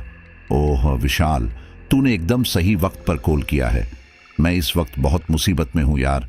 वो तिमिरा का साया फिर से एक बार मेरे जीवन में चला आया है। विशाल जोर से चिल्ला उठा। क्या कह रहा है देव? तिमिरा का साया? तू क्या फिर से तिमारपुर गया था? देवजित ने अटकते हुए कहा, नहीं यार नहीं, मैं तिमारपुर नहीं गया था, पर मेरी ऋतु दुर्भाग्य से अपने कॉलेज ट्रिप में तिमारपुर के पास गई थी और उसी ट्रिप में उस दुष्ट तिमिरा के साये ने मेरी बेटी को अपने कब्जे में ले लिया। विशाल एकदम से स्तब्ध रह गया। फिर किसी तरह हिम्मत जुटाकर विशाल बोला, यार तू ये क्या कह रहा है? तेरी बेटी को उस तिमिरा के साये ने पकड़ रखा है। देवजित रूंधे स्वर में कहने लगा, तू प्लीज यहां मुझसे मिलने के लिए आ जा। मुझे इस वक्त अपने दोस्तों की जरूरत है। बरसों पहले भी हम सब ने मिलकर उस तिमिरा को मात दी थी। इस बार भी हम सब एक साथ मिलकर उसे हरा कर रहेंगे। विशाल, तू आएगा ना मेरी हेल्प करने? विशाल ने फौरन कहा, देव, मैं बस आज शाम ही पहुंच रहा हूं तेरे पास। तू मुझे अपने घर का एड्रेस SMS कर, मैं अब तुझसे मिलकर ही बात करूंगा। और देख, चिंता मत करना, तेरे दोस्त आज भी तेरे साथ खड़े हैं। अपनी गाड़ी में बैठ देव ने गाड़ी स्टार्ट की और तेजी से अपने घर की तरफ चल पड़ा। घर में अंदर आते ही देवजित के पुकारने पर भी जब नीना ने कोई जवाब नहीं दिया तो देवजित का दिल घबरा उठा। धड़कते दिल से देवजित ऋतु के रूम की तरफ चल पड़ा। ऋतु के रूम का दरवाजा बंद था। देवजित ने सहमते हुए किसी तरह ऋतु के रूम का दरवाजा खटखटा दिया। अगले ही पल एक झटके में दरवाजा खुला और दरवाजे के बीचों बीच खड़ी नजर आई ऋतु। ऋतु ने अब भी चुनरी डाल रखी थी। उसकी आंखों में एक अजीब सी वहशत झलक रही थी। ऋतु ने अपनी नजरों को सीधे देवजित पर टिकाते हुए कहा, फिर चले आए मेरी शांति भंग करने, तुम क्यों नहीं रहने देते मुझे खामोशी से। देवजित का पूरा शरीर कांप उठा, लेकिन उसने अपनी पूरी हिम्मत बटोरते हुए जोर से कहा, तुम मुझसे ऐसे बात नहीं कर सकती, ये मेरा घर है। तुम ये बताओ कि नीना कहाँ है? वो घर में कहीं भी नहीं दिख रही है। जरूर वो तुम्हारे ही कमरे में होगी। अब ऋतु एकदम जोर जोर से कहे लगाती हुई बोली, नीना? वो बेवकूफ औरत? हाँ, वो मेरे ही कमरे में पड़ी है। बेचारी मुझे खाना खिलाने आई थी, पर जैसे ही उसने मेरे पैरों में बंधी पायल देखी वो एकदम हैरान हो उठी। उसने मुझसे पायल उतारने के लिए कहा और जब मैंने मना किया तो खुद ही मेरे पैरों से पायल उतारने लगी। बस तिमिरा के पायल को भला कोई छू सकता है क्या? देख लो, पड़ी है अब उधर फर्श पर बेसुध होकर। देवजित तेजी से लपका और फर्श पर बेहोश पड़ी नीना को उठा कमरे से बाहर ले आया। फिर हॉल में रखे सोफे पर नीना को लिटाकर चेहरे पर पानी छिड़कते हुए नीना को पुकारने लगा, नीना, नीना उठो ना। नीना ने धीरे धीरे अपनी आंखें खोली। फिर देवजित ने प्यार से कहा, मैं आ गया हूं ना, अब तुम बिल्कुल भी मत डरो। तभी ऋतु के कमरे से एकदम उठा पटक की आवाज आने लगी। हड़बड़ाकर देवजित और नीना ने भागते हुए ऋतु के कमरे का दरवाजा खोला। देखा तो नीना और देवजित की चीख ही निकल गई। ऋतु कमरे के अंदर किसी टेनिस बॉल की तरह फर्श से छत तक उछल रही थी। ऐसा लग रहा था मानो ऋतु के पैरों में स्प्रिंग लगे हों। नीना जोर से चीखती हुई बोली, ऋतु, ऋतु बंद करो ये उछलना, तुम्हें चोट लग सकती है। देवजित भी स्तब्ध हो ऋतु को देखे जा रहा था। फिर अचानक ही उसने नीना को कमरे से बाहर की ओर खींच लिया। नीना ने हैरान होते हुए कहा, देव, हमारी ऋतु को चोट लग सकती है। देव रुआंसे स्वर में बोला, नीना, इस वक्त ऋतु को रोकना नामुमकिन है। किसी तरह से दिन ढला और शाम हुई। आखिर डोरबेल बजी और देवजित लगभग भागते हुए दरवाजा खोलने गया। दरवाजा खुलते ही जैसे ही देवजित ने सामने खड़े विशाल को देखा, वो रोते हुए विशाल से लिपट गया। विशाल बोला, यार, मैं आ गया हूं ना, अब तू बिल्कुल भी फिक्र मत कर। देवजित ने विशाल को अपने साथ आने का इशारा किया। विशाल को चुपचाप दरवाजे के पास खड़े रहने को कह देवजित धीरे से ऋतु के कमरे के दरवाजे के नजदीक पहुंचा और बिना आवाज के हल्के से वो दरवाजा थोड़ा सा खोल दिया। विशाल ने उत्सुकता से अंदर झांक कर देखा तो उसकी रूह कांप उठी। कमरे के अंदर ऋतु चुनरी ओढ़े और कानों में बालियां और पैरों में घुंघरू वाली पायल पहने आराम से बेड पर पैर लटकाए हुए बैठी थी। विशाल से नजरें मिलते ही ऋतु के होंठों पर ऐसी जहर बुझी मुस्कान नाचने लगी कि विशाल सहम कर पीछे हट गया। देवजित ने फौरन दरवाजा बंद कर दिया। दरवाजा बंद करते ही ऋतु एकदम से भयानक स्वर में चीखने चिल्लाने लगी। देवजित और विशाल दोनों ही पसीना पसीना हो गए। हॉल में आकर सोफे पर बैठते ही विशाल ने घबराए लहजे में कहा, यार, ये तुम्हारी बेटी ने तो एकदम तिमिरा की ही तरह चुनरी ओढ़ रखी है। उसके कानों में भी वैसी ही बालियां हैं और तो और उसके पैरों में भी सेम टू सेम पायल है। ये सब कैसे हो सकता है? देवजित ने रुआंसे हो कहा, यही तो मुझे भी नहीं समझ आ रहा है। आखिर तिमिरा को मेरी बेटी से क्या दुश्मनी है? अचानक डोरबेल की आवाज गूंजी तो देवजित चौंक कर उठ गया और जल्दी से दरवाजा खोलने लपका। दरवाजे पर शशांक खड़ा था। शशांक ने देवजित को गले से लगा लिया। तब तक विशाल भी उठकर आ गया था। तीनों दोस्त कुछ देर तो एक दूसरे के गले में हाथ डाल भावुकता में डूबे खड़े रहे। फिर शशांक, विशाल और देवजित तीनों ही हॉल में आए और आराम से सोफे पर बैठ गए। शशांक ने गर्दन हिलाई और बोला, ओह देव, मुझे ये बताओ कि बेटी ऋतु की हालत कैसी है अब। हमें 1 मिनट भी बेकार वेस्ट नहीं करना चाहिए। दोस्तों, उस खतरनाक तिमारपुर की भयंकर यात्रा के बाद हम आपस में ज्यादा मिल ही नहीं पाए। जब मैंने देव की बातें सुनी तो भय से सिहर उठा। मैंने कभी सपने में भी नहीं सोचा था कि उस तिमिरा के साए से हमारी फिर से मुलाकात होगी। देवजित ने दुखी होते हुए कहा, यारों, अगर मेरी बेटी का सवाल न होता तो मैं कभी भी तुम दोनों को इस खतरे में नहीं डालता। शशांक एकदम से नाराज होते हुए बोला, बस बस देव, बस तूने हमारी दोस्ती को बस इतना ही समझा। तुम दोनों को एक बात बतानी बेहद जरूरी है। याद है जब हम तिमारपुर से अपनी जान बचाकर भाग रहे थे तो हमें पक्की सड़क तक छोड़ने के लिए सुखी और 2 गांव वाले आए थे। वो तीनों फिर कभी भी अपने गांव वापस नहीं पहुंच सके। शशांक की बातें सुन सबके चेहरे सफेद पड़ गए। शशांक ने फिर आगे कहा, पर हमें एक बात याद रखनी है, अगर तिमिरा की आत्मा शक्तिशाली है तो हम भी अपने इरादों को पूरा करने के लिए जी जान लगा देंगे। अचानक ही ऋतु के कमरे से भयंकर दिल दहला देने वाली चीख सुनाई दी। अब एक एक को मरना होगा, कोई नहीं बचेगा, कोई भी नहीं। और फिर ऋतु भयानक अट्टहास लगाने लगी। आखिर कुछ समय बाद शशांक किसी तरह बोला, दोस्तों, ऋतु के शरीर को उस तिमिरा के साए ने पूरी तरह से अपने कब्जे में ले लिया है, इसलिए अब यही बेहतर होगा कि हम किसी भी सूरत में ऋतु के कमरे के अंदर न जाएं। तभी शशांक की नजर होल के कोने पर बिखरे कुछ काले मोतियों पर गई। उसने तुरंत लपक के वो मोती उठाए और धीमी आवाज में कहना शुरू किया, दोस्तों, इन काले मोतियों को देखकर तो पक्का लग रहा है कि तिमिरा के ही साथ साथ उस राजकुमार का साया भी इन लड़कियों के पास आया होगा। अब ये तो पता नहीं कि तिमिरा और राजकुमार के साए ने अपने किस काले उद्देश्य को पूरा करने के लिए इन मासूम लड़कियों को अपना शिकार बनाया है, पर यह तो जाहिर है कि तिमिरा का साया अपने किसी बहुत ही खास इरादे को पूरा करने के लिए ऋतु पर कब्जा किया हुआ है। और फिर शशांक ने एक छोटा सा पैकेट निकाला और नीना से एक बर्तन में जलता हुआ कपड़ा लाने के लिए कहा। जैसे ही नीना एक बर्तन में जलता हुआ कपड़ा लेकर आई, शशांक ने अपने मुंह पर रुमाल बांधा और फिर जल्दी से ऋतु के कमरे की तरफ लपका। उसने देवजित को कहा कि वो जैसे ही इशारा करे, देवजित फौरन कमरे का दरवाजा हल्के से खोल दे। देवजित के दरवाजा खोलते ही शशांक ने देवजित को पीछे हटने के लिए कहा। फिर अपने पास रखे पैकेट को खोलकर उसमें रखा हुआ पाउडर उस जलते कपड़े पर डाला और उसे दरवाजे के अंदर रखकर तेजी से वापस दरवाजा बंद कर दिया। दरवाजा बंद करने के कुछ ही पलों के बाद ऋतु की भयंकर चीखें गूंजने लगीं। शशांक ने सबको शांत रहने का इशारा किया। शशांक ने अब धीमे से कहा, घबराओ मत, अब जल्दी से ऋतु के कमरे का दरवाजा खोलो। ऋतु के कमरे का दरवाजा खुलते ही सब हैरानी से कमरे के अंदर बेसुध पड़ी हुई ऋतु को देखने लगे।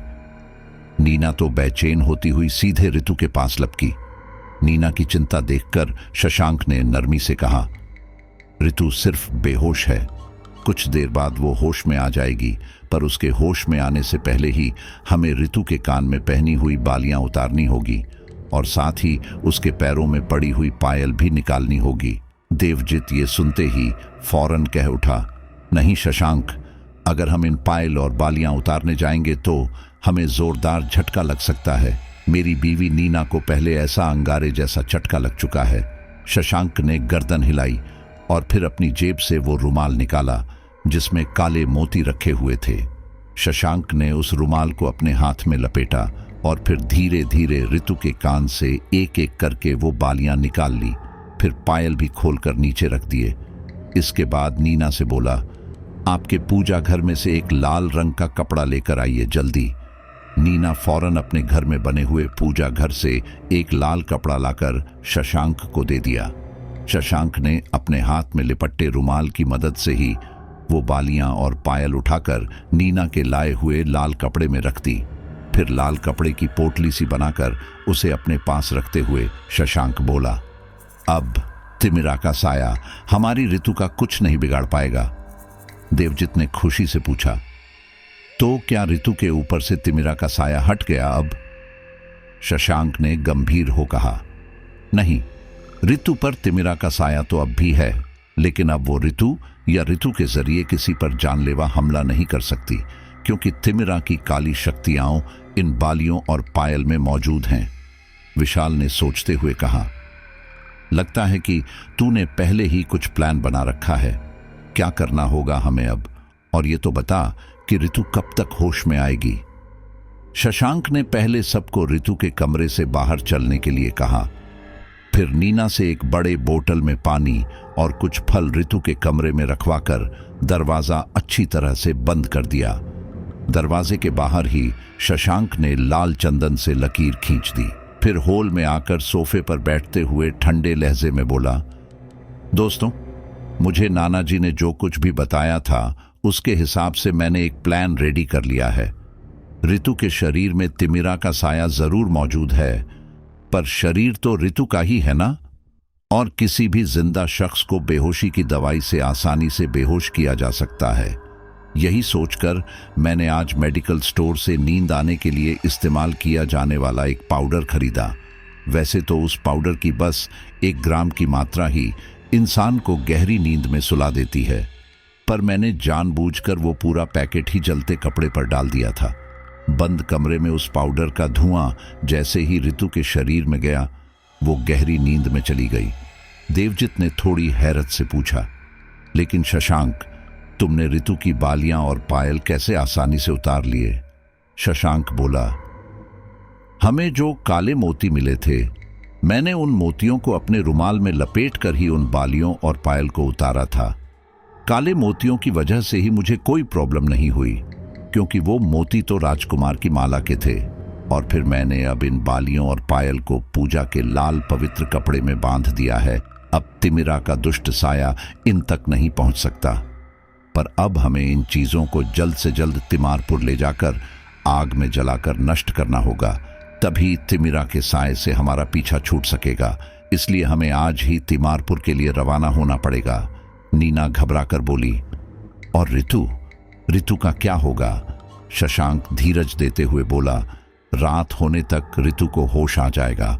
वो आपको बुलाएगी, आवाज देगी, पर आप बिल्कुल भी कमरे का दरवाजा खोलकर अंदर मत जाना। जब तक हम वापस नहीं आ जाएंगे, आप दरवाजा बंद ही रहने देना, ओके? नीना ने धीमे से गर्दन हिला दी, पर उसके चेहरे पर उलझन झलक रही थी। शशांक ने विशाल और देवजित से कहा, चलो दोस्तों, अब हमें भी निकल पड़ना है अपने मिशन पर। शशांक ने पहले ही उस ट्रेन में ऑनलाइन टिकट बुक कर ली थी जो उसके ननिहाल के पास वाले शहर तक जाती थी, और अब उस शहर से ननिहाल तक सीधी बस चलने लगी थी। जब शशांक के ननिहाल में तीनों दोस्त पहुंचे तो शाम ढल चुकी थी। शशांक के नाना जी और नानी जी तो अब रहे नहीं थे। हवेली में एक दूर के रिश्तेदार अपनी बीवी के साथ रह रहे थे, जो शशांक के दूर के रिश्ते में मामा लगते थे। शशांक ने अपने मामा मामी को भी आने की सूचना मोबाइल से दे दी थी। अब गांव में भी मोबाइल नेटवर्क आ चुका था, इसलिए शशांक और उसके दोस्तों के स्वागत की पूरी तैयारी उसके मामा मामी ने कर रखी थी। वहां एक नौकर धर्मू भी था, जो सुक्खी का बेटा था। मामी ने खाना बनाकर रखा हुआ था। सब दोस्तों ने हाथ मुंह धोकर कपड़े बदले और खाना खाया, फिर बैठकर बातचीत करने लगे। मामा जी ने बताया कि कई बरसों से तिमिरा या किसी और आत्मा के उत्पात की खबर नहीं है। बरसों से इस इलाके में सब शांत ही है। मामी ने शशांक से घबराए स्वर में कहा, देखो बेटा, तुम तिमारपुर की ओर जाने की भी मत सोचना। सब दोस्त एक कमरे में फिर आराम करने लगे। तभी धर्मू वहां पानी रखने आया तो देवजित ने अचानक ही पूछ लिया, धर्मू, तुम्हें कुछ पता है क्या सुखी के बारे में? क्या हुआ था उनके साथ? धर्मू की आंखों में आंसू छलक उठे। वो भीगे स्वर में बोला, ठीक तो कुछ पता नहीं, पर यहाँ के बड़े मालिक से बचपन में सुना था कि जब बरसों पहले मेरे पिता और 2 गांव के लोग आप सबको बस तक छोड़ने गए थे, तो वहां किसी बुरी शक्ति ने उन तीनों को आंधी बनकर वहां से उड़ा लिया था। आज तक उनका कोई सुराग भी नहीं मिल पाया। धर्मू की बातों ने सब दोस्तों के दिल में डर सा पैदा कर दिया। फिर धर्मू के जाने के बाद विशाल बोला, यार अब हमें आगे क्या करना है शशांक? शशांक ने कहा, हम कल दोपहर के बाद निकलेंगे तिमारपुर के लिए, क्योंकि हमारा मकसद पूरा होने के लिए दिन का उजाला नहीं बल्कि रात का अंधेरा चाहिए। देवजित और विशाल ने हामी भरी और फिर जल्दी ही तीनों दोस्त गहरी नींद में सो गए। सुबह देर तक सोने के बाद देवजित की नींद खुली तो वो उठकर नीचे सीढ़ियों से उतरकर हवेली के आंगन में आ पहुंचा। वहां मामा जी बैठे हुए आराम से अपना मोबाइल देख रहे थे। देवजित ने मामा जी के हाथ में मोबाइल देख उसे ख्याल आया कि नीना से हालचाल मालूम कर ले। उसने अपनी पॉकेट में देखा तो मोबाइल शायद उसने ऊपर कमरे में ही छोड़ दिया था। फिर हिचकिचाहट से देवजित ने कहा, मामा जी, क्या मैं आपके मोबाइल से कॉल कर सकता हूं अपने घर? मामा जी ने तुरंत ही अपना मोबाइल उसे दे दिया। देवजित ने कहा, वाह, आपका मोबाइल तो बहुत ही बढ़िया है। मैंने तो कभी सोचा भी नहीं था कि गांव में ऐसा शानदार मोबाइल हो सकता है। मामा जी ने मुस्कुराते हुए कहा, अरे बेटा, गांव में भला ऐसा मोबाइल कहां से मिलेगा? ये तो हमारे शशांक ने लाकर दिया था 2 साल पहले। देवजित ने हैरानी से पूछा, शशांक यहां 2 बरस पहले भी आया था। अब मामा जी एकदम से चुप हो गए और जल्दी से उठकर अंदर की तरफ चलते बने। देवजित हैरत में डूबा हुआ ऊपर कमरे में गया और शशांक को जगाते हुए बोला, तुम यहां 2 साल पहले भी आए थे? तुमने तो इस बारे में कुछ बताया ही नहीं। शशांक एकदम से सिटपिटाते हुए बोला, ओफ देव, तू भी ना क्या फालतू की बातें लेकर बैठ गया?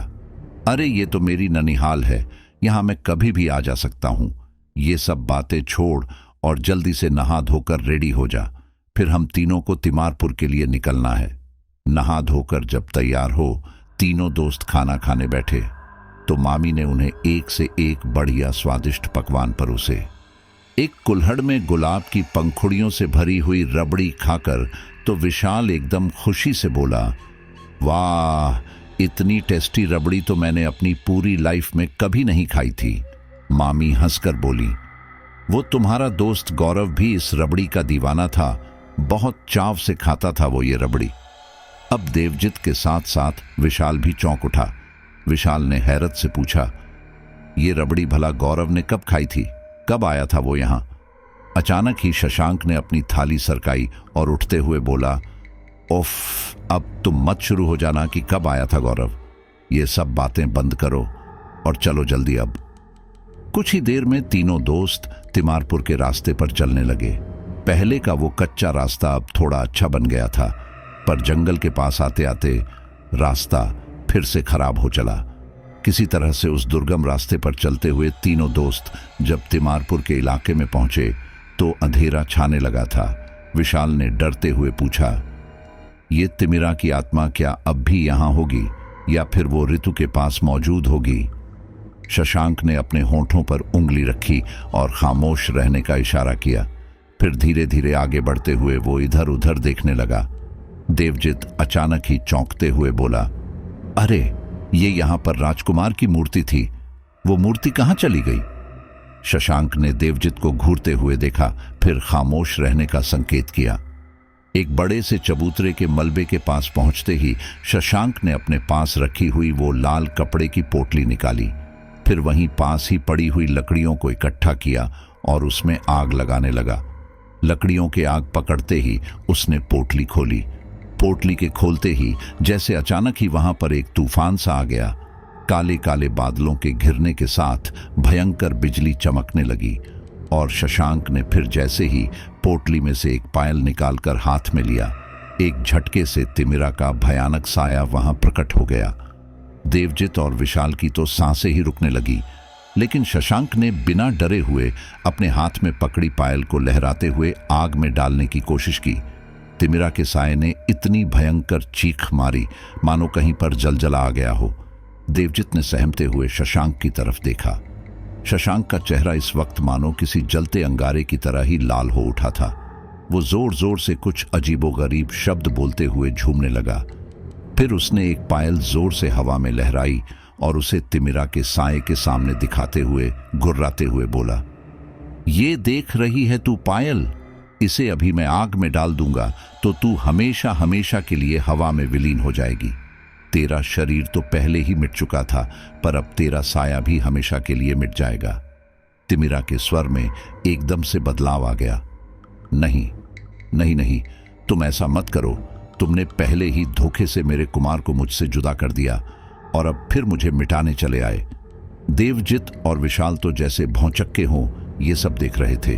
तभी देवजित ने आगे बढ़कर शशांक से कहा, जल्दी से ये सब आग के हवाले कर दो, तभी इस साए से हमें मुक्ति मिलेगी।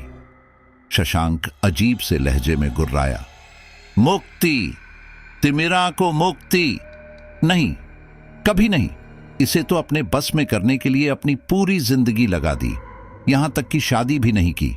विशाल चिल्लाया, ये तू क्या कह रहा है शशांक? अचानक ही तिमिरा का साया लहराते हुए कहने लगा, ये शशांक तुम लोगों का दोस्त नहीं, दुश्मन है।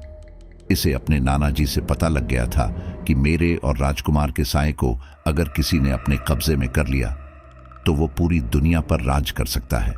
शशांक ने जहरीले स्वर में कहा, हाँ, मैं 25 बरस पहले भी यहां इसी मकसद को लेकर आया था, पर तब मैं कम उम्र था और मुझे कुछ खास पता भी नहीं था, इसलिए मैं नाकामयाब हो गया।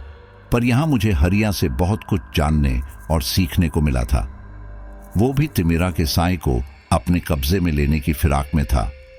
हरिया मेरी जिद पर मुझे उसी रात तिमारपुर लेकर गया था और जब वो अपने प्रयास में नाकामयाब हो गया और उसे तिमिरा के साए ने मार डाला तो मैं बहुत डर गया और मैंने फिर दूसरे दिन तुम सबके साथ जाकर तिमारपुर का अच्छी तरह अवलोकन किया और अपनी योजना बनाई।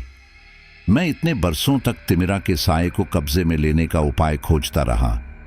मैंने तरह तरह की मंत्र विद्या सीखी और कई गुरुओं के संपर्क में रहा।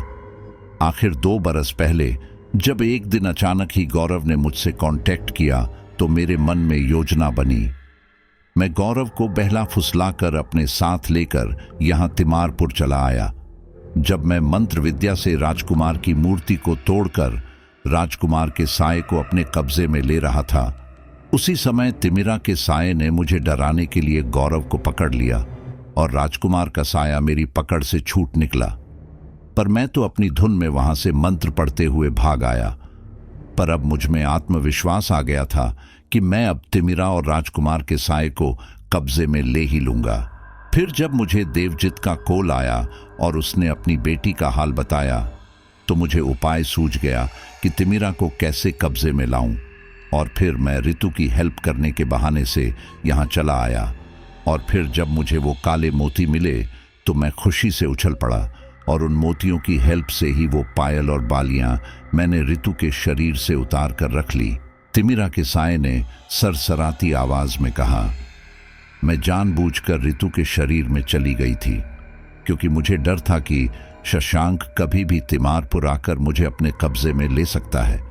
इसीलिए मैंने ऋतु को तो कान की बालियां दी और फिर आधी रात को वापस कैंप में आकर ऋतु के पैरों में अपने पायल पहना दिए और साथ ही उसकी जेब में काले मोतियों की माला रख दी ताकि कुमार का साया जहां भी रहे सुरक्षित रहे। पर इस शशांक अब भयंकर अट्टहास लगाते हुए बोला, अब तुम कुछ नहीं कर सकती। मैं अभी इस एक पायल को आग में डालकर दूसरी पायल अपने पास रख लूंगा और फिर तुम हमेशा के लिए मेरे कब्जे में आ जाओगी। देवजित जोर से चिल्लाया, तू क्या पागल हो गया है? तूने क्यों किया ये सब? पहले गौरव को हरिया को मरवा दिया और अब हमें मरवाने के लिए ले आया। शशांक चीखते हुए कहने लगा, बिना बलि दिए क्या कभी कुछ हासिल हुआ है? तुम दोनों क्या मेरी खुशी के लिए मर भी नहीं सकते? फिर शशांक ने मंत्र जोर से पढ़ते हुए आग और भड़का दी। तभी देवजित ने विशाल को इशारा किया और पल भर के अंदर ही उन दोनों ने मिलकर शशांक को उस आग की ज्वाला में डाल दिया। शशांक के उस ज्वाला में गिरते ही एक जोरदार विस्फोट सा हुआ। तिमिरा का साया भी लहराते हुए हवा में विलीन हो गया और साथ ही शशांक का शरीर भी कुछ ही पल में जलकर खाक हो गया। भयानक विस्फोट से देवजित और विशाल वहीं बेसुध होकर गिर पड़े। जब उन्हें होश आया तो वे हवेली में लेटे हुए थे। विस्फोट की आवाज सुन गांव वाले भागते हुए वहां चले आए थे। उन्होंने आकर देखा कि तिमारपुर का पूरा एरिया अब एक प्लेन समतल मैदान में बदल चुका था। वहीं विशाल और देवजित बेहोश एक तरफ पड़े हुए थे। बड़ी मुश्किल से दूसरे दिन जब दोनों को होश आया तो वे कुछ देर तो एक दूसरे की ओर देखते ही रह गए। फिर किसी तरह से अपने आप को संभालते हुए उन्होंने गांव वालों को यही बताया कि पता नहीं कैसे वहां विस्फोट हो गया और वे बेहोश हो गए। शशांक के बारे में उन्होंने यही कहा कि उन्हें शशांक के बारे में कोई पता नहीं चल पाया।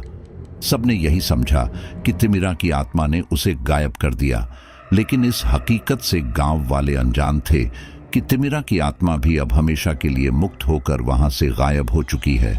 2 दिन बाद वापस देवजित और विशाल सफर करके जब अपने शहर पहुंचे तो वहां देवजित का स्वागत खुद हंसती खेलती ऋतु ने किया।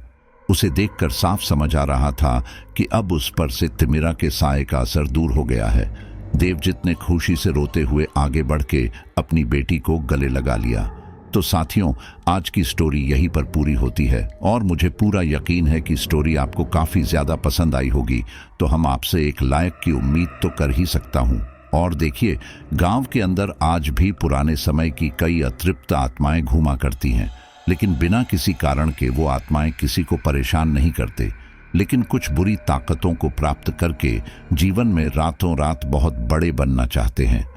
वो गलत तरीके से चीज़ों को प्राप्त करना चाहते हैं और यहीं पर इस स्टोरी में भी हुआ। एक दोस्त की लालच की वजह से उसने अपने कई दोस्तों की जान को दांव पर लगा दिया। लेकिन साथियों, ये शॉर्टकट तरीके कभी भी हमें अपनी मंजिल तक नहीं पहुंचा सकते। इन रास्तों पर केवल बर्बादी लिखी हुई मिलती है। साथियों, मैं आपसे जानना चाहता हूं कि स्टोरी के अंदर ऐसा कौन सा दृश्य था जिसने आपको सबसे ज्यादा विचलित किया हो या आपको सबसे ज्यादा अच्छा लगा हो। और जो लोग मुझे कमेंट में है ये बताएंगे, उससे मैं समझ जाऊंगा कि आपने स्टोरी को आखिर तक सुना है और उनका नाम अगली स्टोरी में लेने की कोशिश करूंगा। तो पिछली कुछ स्टोरीज पर जिन लोगों ने अपने नाम हमें सजेस्ट किए हैं वो है संजय चौधरी ग्वालियर, किशन बैरिया राजकोट, पप्पू अंसारी बलिया, विनोद कुमार वाराणसी, कल्पना रंजन पुणे, शिप्रा पटना, अर्पणा अली बेंगलोर, सोनू इलाहाबाद, गोलू वाघमरे सूरत, राजदीप असम, शालिनी यूएस। सभी साथियों का बहुत बहुत धन्यवाद। मिलते हैं अगली स्टोरी पर।